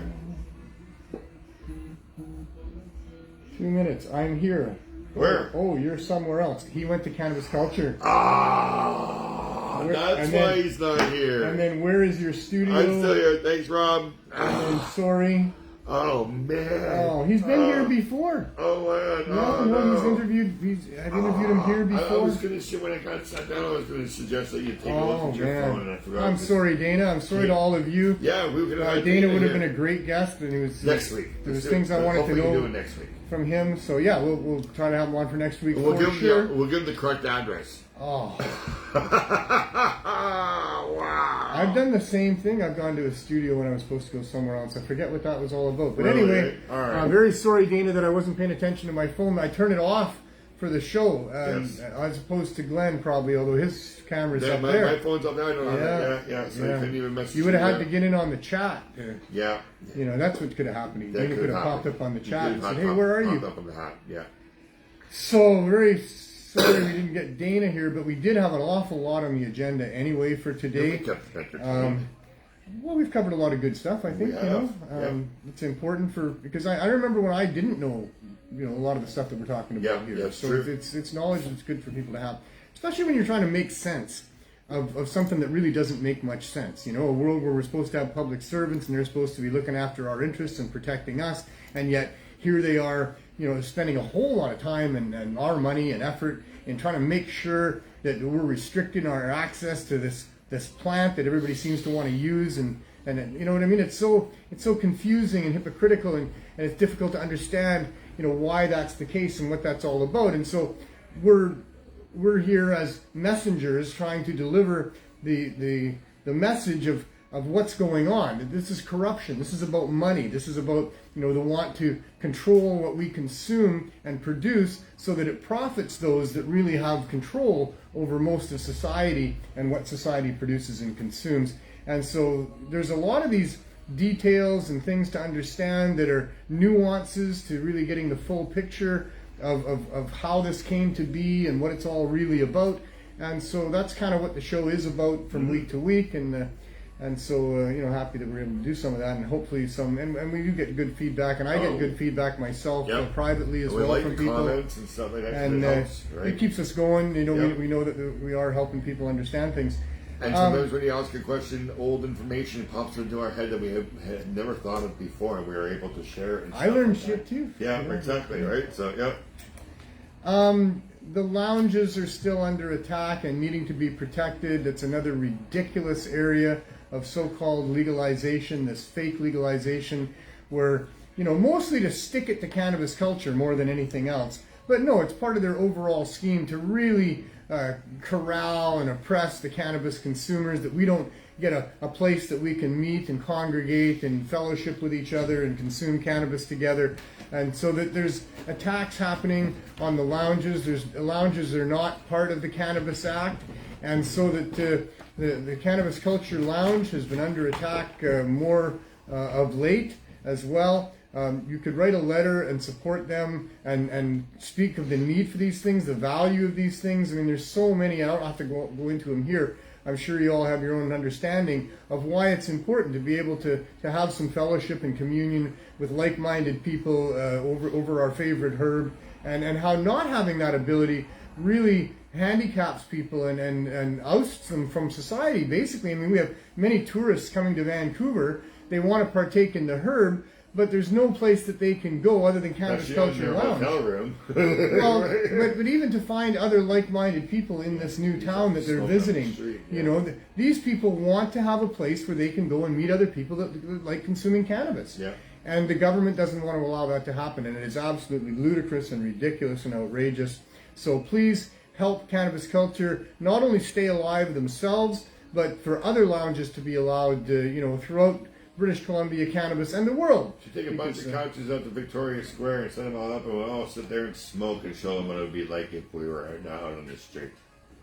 If that would help, we should do it. Yeah, that would be cool. It would be cool. A big smoke out of Victoria Square. You're reminding me of what we did here in Vancouver with the Hash Mob. Yeah. Now, the Hash Mob was a group in Toronto. Yeah. Of some really active activists that did some really cool things there. You've probably heard of them. And so we here in Vancouver were a bit inspired by that. Yeah. And Carol Gwilt was on trial for a preliminary hearing at the courthouse just right there, right? Yeah. Like we're half a block.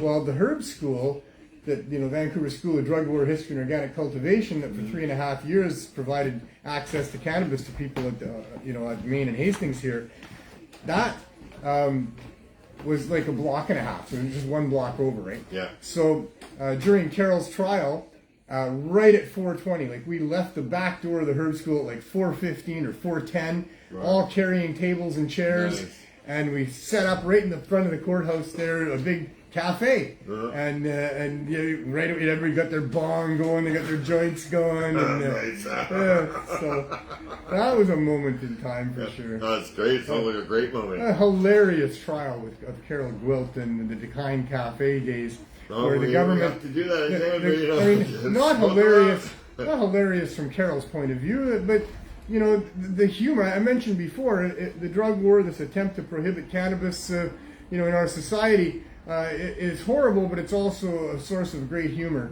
And I mean, there it was, this big burly police officer on the stand, and the evidence is brought forward, and it's a tray of really nice looking brownies and cookies and little cakes.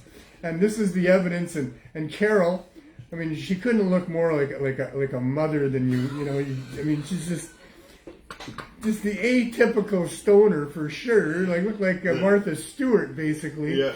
And she's sitting in the prisoner's box there, and they're bringing all this out, and, well, Your Honor, I mean, these are what was being sold there to people, and, it was just ludicrous as could be, to the point of being such a farce. Yeah. And so, we set up a little cafe there out front for Carol and stuff like that. Anyway, we need these lounges. CannabisCulture.ca/protectourlounges, and please submit some sort of a written letter that they can use to show the support for these places, the need for these places, the value of these places. That's something that has to happen. we ourselves have court that we didn't talk about at all coming up. Oh, we haven't had a court date? No, we don't have a court date. Yeah. So that's probably why we're not talking much about it. Right? But I mean, we still should be talking about the fact that we don't have a court date, and that this has been dragging on for a long, long time. Yeah. The raid by the VPD, where they did do an investigation on what we were doing in the RV with the Cannabis Substitution Program, and all the paperwork, the disclosure that the Crown put together, tens if not hundreds of thousands of dollars worth of work put into that, of taxpayer money, all to bring us into court. It'll be 2 years in March since that raid happened. We have never missed a day. So this thing that is obviously, as far as the government is concerned, is so dangerous that they have to bring out armed police officers and spend probably upwards of $1 million or more on, hey baby, on trying to prosecute us, did not stop us, and there's been no further attempt to stop us. There was no conditions put on us when we were charged with selling without a license that we stop selling or that we stay out of the area or anything of that sort at all. So this thing that we're doing every day, 8 hours a day, 7 days a week, in providing every day 10 to 12,000 milligrams of edibles go out into this community, plus all the rest of these dangerous cannabis products, apparently unregulated, dangerous cannabis products that are harming no one. And there's been no attempt to stop us any further than that one day where those policemen all hung their heads and nobody wanted to say, I'm the guy in charge here. Yeah. They were just, this is the job they were sent to do, and they knew it wasn't right at the time. Yeah.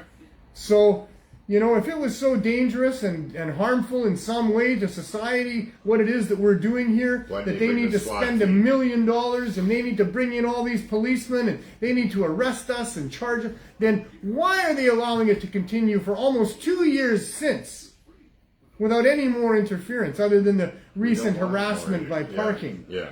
Which is now seemingly stopped again. Because I've been to City Hall on half a dozen different occasions since that started, and I've written letters to councillors and other people that have some influence here. And once again, it seems to have settled down. And the people that I talked to at City Hall, I was there yesterday. I paid 3 out of the 7 tickets. I had to pay them.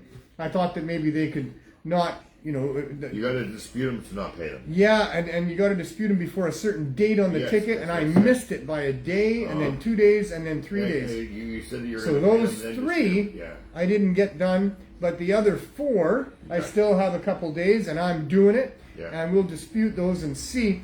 But I'll tell you, I got to talk to one of the head people in bylaw. Yeah. Came out and talked to me about this, and the original woman behind the cashier, the thing there that I talked to, both of those people couldn't stop trying to express to me how supportive they were of what we were doing here, and wishing me all the best that we could get this sorted out and all the rest of it. So anyway, we will eventually at some point inform you of the court dates that we will have, and we will continue this very long, slow, drawn out, arduous process of trying to get some form of reason and right out of a government through the courts, and that's what I know about that. Some reason and right. If they were capable, if they were capable of that, would we be here today? Well, jeez, man. In some ways, always disappointed in the government response. But we have had good court rulings at the Supreme Court level most of the time that we go there. We're getting there slowly, right? And it's just such a slow, long, drawn-out process to get there and to get... And then what has happened every time is even though the courts make the right declaration, the government takes that and does the very bare minimum that they can get away with. Of responding to what the courts have said should happen, and this is the way it's been, for all my experience in all of this, and we'll continue at it. They do those, we'll continue at it. You do the studies and do the least that they can, right? Or inquiries, that's what they call them. They do these inquiries and they do the less that they can. They have tactics that they're using to try to quell what's right. And we've developed tactics to deal with that continue the battle. You know, on small scales, they can win. Yeah. So in small town Canada or small town wherever, they can have a local police force. They can have scrutiny and surveillance and laws that allow for the townspeople to be so fearful that they behave and they don't, you know. They don't cause problems. Yeah. But, you know, like here we are in Vancouver, and here we are with a bunch of really determined, resilient people. And that path was laid down long before I came along by Mark Emery primarily, and I'm sure others as well that have been in defiance of the oppression. But the attempt of oppression is great and powerful and strong. The threats are real. People have lost their homes, they've lost their families, they've lost their jobs, their livelihood. They've lost, you know, they've lost their lives. And so much bad has happened as a result of these oppressive and unjustified policies. But still, here we are. Dana Larson, they come in there. I mean, he does everything he can to do it right, as we have done everything we can to do things the right way, to be above board, to say, you know, test us, you know, let's use reason and right with us, you know. And they don't use reason and right at all. And in Dana's case now, they've come in, they've stolen all of the medicines that he had obtained to be dispensing to people that would come and get it, and no charges against him. Yeah. And, you know, I'm sure they don't want to charge him. No, because what legs do they really have to stand on? We're getting better and better. Jack Lloyd is an amazing lawyer. And we're getting better and better at putting before the courts the facts and the truths and the hypocrisies and the injustices of what's going on here with the government doing what they're doing to try to restrict people's access to these plants, you know? I mean, when you look at the whole thing to do with psychedelics, now they're attacking psychedelics with what Dana's doing. Well, those psychedelics don't cause harm to society or individuals in any significant way to justify the criminal law being used and the force that they're able to use against it. And in fact, when you really, you know, you unpack it, you say, you know, what is it really that they're doing? What they're doing is they're trying to prevent the general public from having access to natural compounds that can free your mind, that can open your mind, that can provide different insights and perspectives on things that can be helpful for people, but usually not too helpful for governments and their masters who really want people to be bogged down, overwhelmed, not thinking straight, not taking a little psychedelic trip to maybe put things in perspective, to wake up the next day and go, you know? So get out of that sugar fog, right? Yeah, exactly. It gets out of the so, and what else is it? I mean, what other reason could it be that they're going to prohibit the use of someone taking something that will take you on a little psychedelic trip? It's not that there was scads of people jumping out of high-rises or jumping in front of buses and trains, you know, and all these horror stories. You know, you drop an iron into a bathtub, you know, because you're so stoned on acid or something. No. I mean, and if any of that happened, it was extremely isolated, and when you're dealing with hundreds of millions of people, lots of different things can happen. There has been some deaths with acid. But there was no plague of harm. There was no, it was no burden to society of any great degree. It was an individual thing. And if society had been allowed to embrace it properly, instead of with all the fear, with all the lies, with all the restrictions by government and all the rest of it, then there would have been a lot less problems. It would have been much more beneficial than it even was with all of those things going I on. remember one person in Toronto named Benji took some acid and went swimming in Lake Ontario and drowned. Yeah, no, I'm sure there's incidents. Because he was hot. Because, right? but Yeah. prohibition doesn't work at all. Yeah. What you need is regulations that make sense, and regulation is primarily education. If there's things to understand about these things that will help people stay safe, that's what you need to make sure is happening if there's potential for harm. But to prohibit simply makes that item way more attractive and known about than it would ever be before. And it makes it, people want to do it because if you're not allowed to do it and you do it, well then now you're a rebel, now you're special. Now that's just a human nature thing. People with rebellious spirits, young people especially, they're told they can't do something by a government they don't like or trust in the first place. Well, there's a lot of people going to be doing it that wouldn't otherwise have even thought about it. So prohibition is not the answer to trying to address something that is causing harm in society.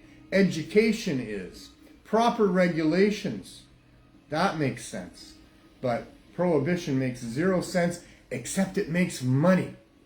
Prohibition makes money. Prohibition allows for control of populations, protection of other interests, and all of that kind of stuff. Control of people. So it should have been eliminated and prohibited itself a long time ago. Prohibition is what should be prohibited. Public servants having any types of powers to be able to do that is what should be restricted and prohibited.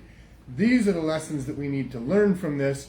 I'm hoping that when the truth finally comes out, when the proper apologies are finally given to people, that we will form some sort of a foundation of understanding and governance for the future that will not allow for governments to overstep their boundaries and wipe out the natural freedoms that we have as beings on this planet, to not be bullied, period. And until our society has ended the bullying by the corporate elite through the public servants, we are not a civilized society, and we have not attained freedom, and this is not something that we can relax and accept for future generations. We got to do something about it. So there you go. I think I've exhausted You did that? All right. all the things on the list. You may leave if you Like, like. we're going to go outside? Yeah. All right, I need a minute or two before I go outside. All right. Okay. We'll see you next week. We'll see you next week, and we'll see you later. We'll see you later. So, Cannabis Substitution Program is approaching its 7th year come February of providing, contrary to Canadian law, access to cannabis, and especially in the form of high-dose edibles, primarily centered at trying to help people get off of the hard drugs by getting through withdrawal, by using edibles, and then replacing the use of those painkillers with the pain-killing properties of cannabis, once again, edibles, concentrates, and in some cases flower. But for people in serious, emotional and physical pain that are using these other substances and accessing through the streets because they can't get them through doctors anymore, those people could easily be transitioning over to cannabis, which could substitute the use of those things and be not just as effective in dealing with their pain, emotional, physical, whatever, but extremely beneficial in providing a lot of other health benefits, and that includes state of mind and moods and all of those sorts of things. So we've been doing this, since almost 7 years ago. We set it up by first informing government and providing ourselves with a partnership, a collaboration with the downtown Vandu group that looks after the needs of those being oppressed by the drug war. And during the 7 years, it's been quite the journey of trying to get governments to support what we're doing here. And I'm sorry to tell you, if you don't know, if you're not a regular viewer of the show, we still aren't there yet. We did get City Council in Vancouver to support unanimously the idea of providing low barrier access through a storefront. And with their knowledge and basic approval, but not anything in the form of a written approval. We opened a storefront and got our project that we'd been operating just on the sidewalk for 3.5 years into a storefront. But as that turned out, they were reticent to give us a license until Health Canada did. We applied to Health Canada now over 3 years ago. We're being ignored by the media, we're being ignored by the addictions ministries, by Health Canada, thankfully by the police here in Vancouver, for the most part anyway, although we did allude to charges that were laid a couple of years ago coming up. But we have never stopped for all of this time. We've never missed a day, despite all sorts of different problems that have arisen. We've maintained access every day for people to the products that they need to better their lives, to escape addiction, and save their lives ultimately, and certainly better their lives. So at this point in time, after 5.5 months or so in the storefront, we were kicked out because Health Canada wouldn't give us that piece of paper with a signature on it. We moved into an RV, and we've been operating out of the RV ever since. That's over 3 years, and we're still there, and we're still waiting. Although now it seems that we're not so much waiting for Health Canada because they played their card of refusing our application.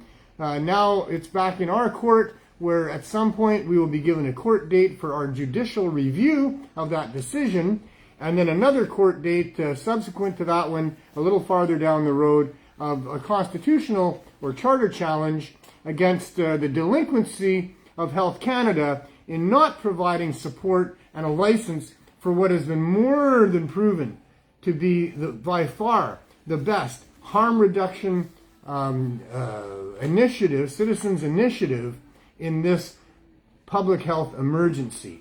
And we'll see what the courts have to say about that. So for a few minutes we'll go outside and give you a little weather report and a report on what's going on in the RV.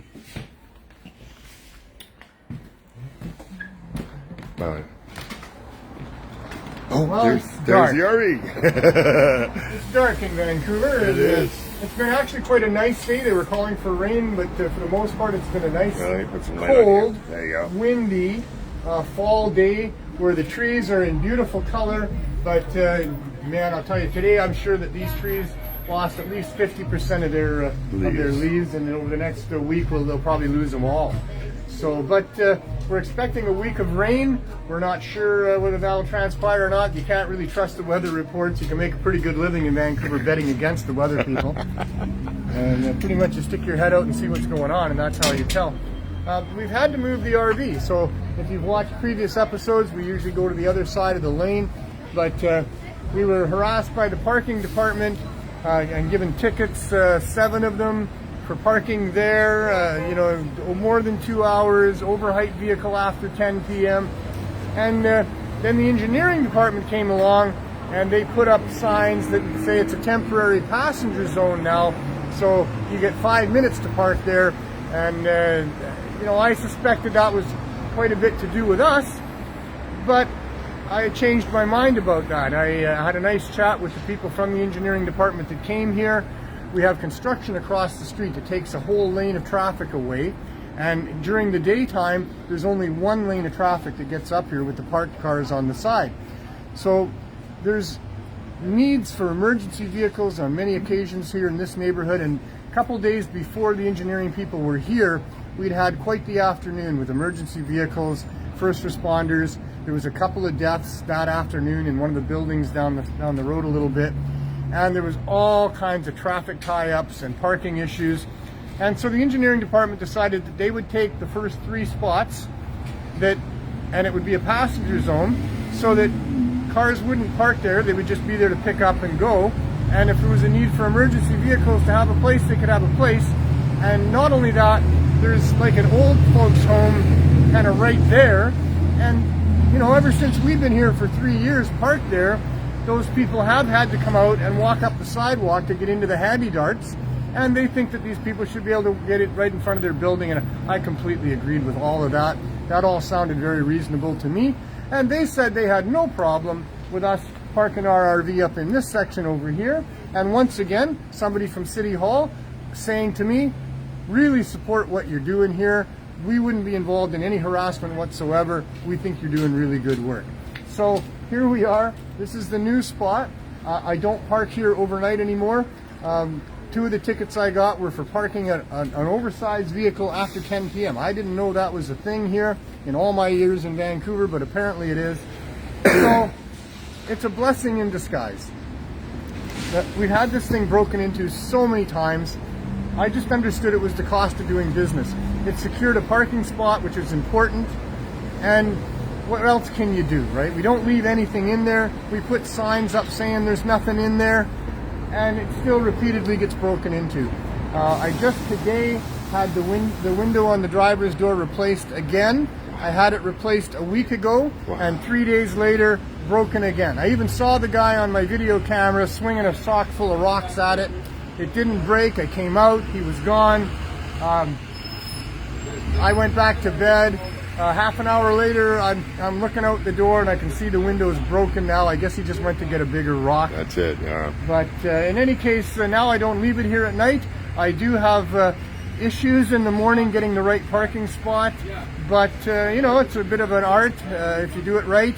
And if I do it right around 5:30, 5:45 in the morning, then, you know, it seems to work best. And I haven't not had a spot yet. So Yeah. There's a good double negative for you. Anyway, let's go do a brief check inside. It's busy. There's no break in the traffic coming.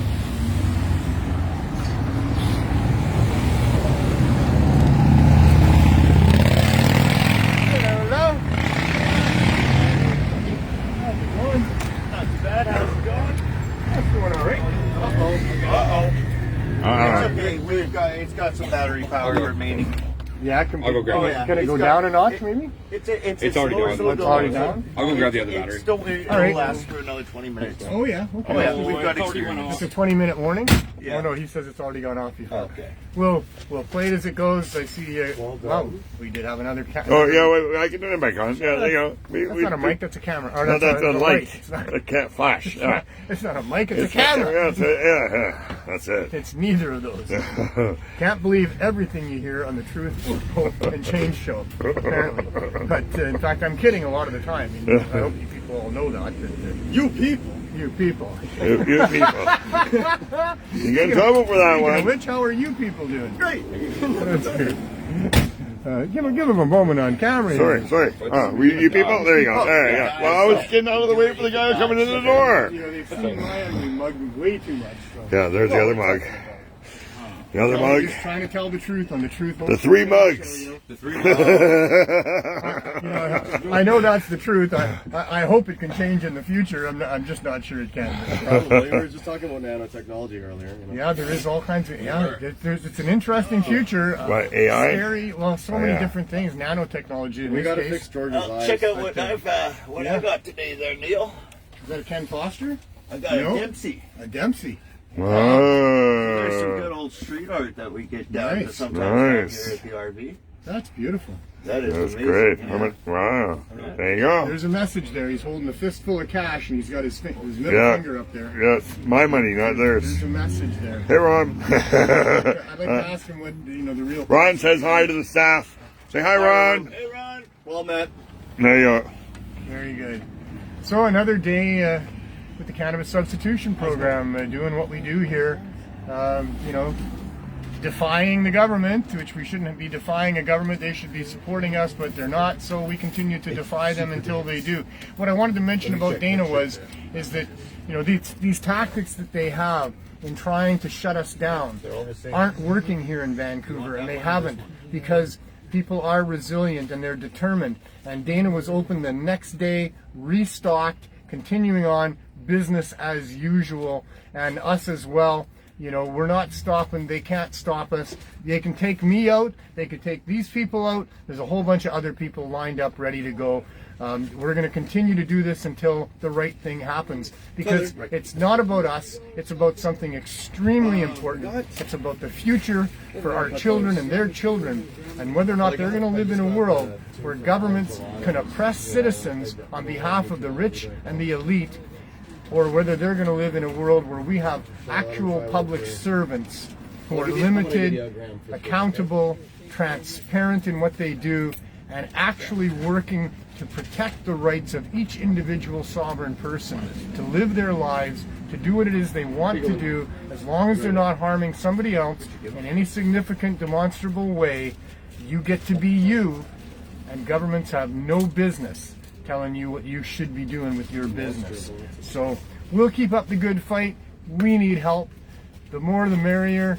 This works when we reach critical mass. When enough people, you could be that one person, it takes that one straw to finally break the camel's back. And every piece of straw before that was just as important. And every letter that's written, every phone call that's made, every conversation that you have, every action that you do, if you put that action out into the universe, there will be a result. You will be part of a much larger group that eventually will reach critical mass, and eventually we can win this, and we can get the freedom that we deserve as people to live our lives without having to spend, so many of us, so much time dealing with corrupt governments and corporations that just want to extract from us everything that they can get. So be part of the team, do your part. We need you, and it's a great way to live. There's such a good reward in actually being a part. And nobody can do everything, so don't worry about it. Don't think that you can't solve the problem by yourself, so why try? Realize that we are legions of people that all have similar interests, and that each one of our contributions adds to that stack that will eventually reach critical mass. So don't let it slide. Make it a habit. Make it something that's on your to-do list on a regular basis. Let's make the world a better place. And while you're doing that, be kind to yourself, be kind to others, especially those that are hardest to be kind to. And the most important thing, as always, have as much fun as you can until I see you next week.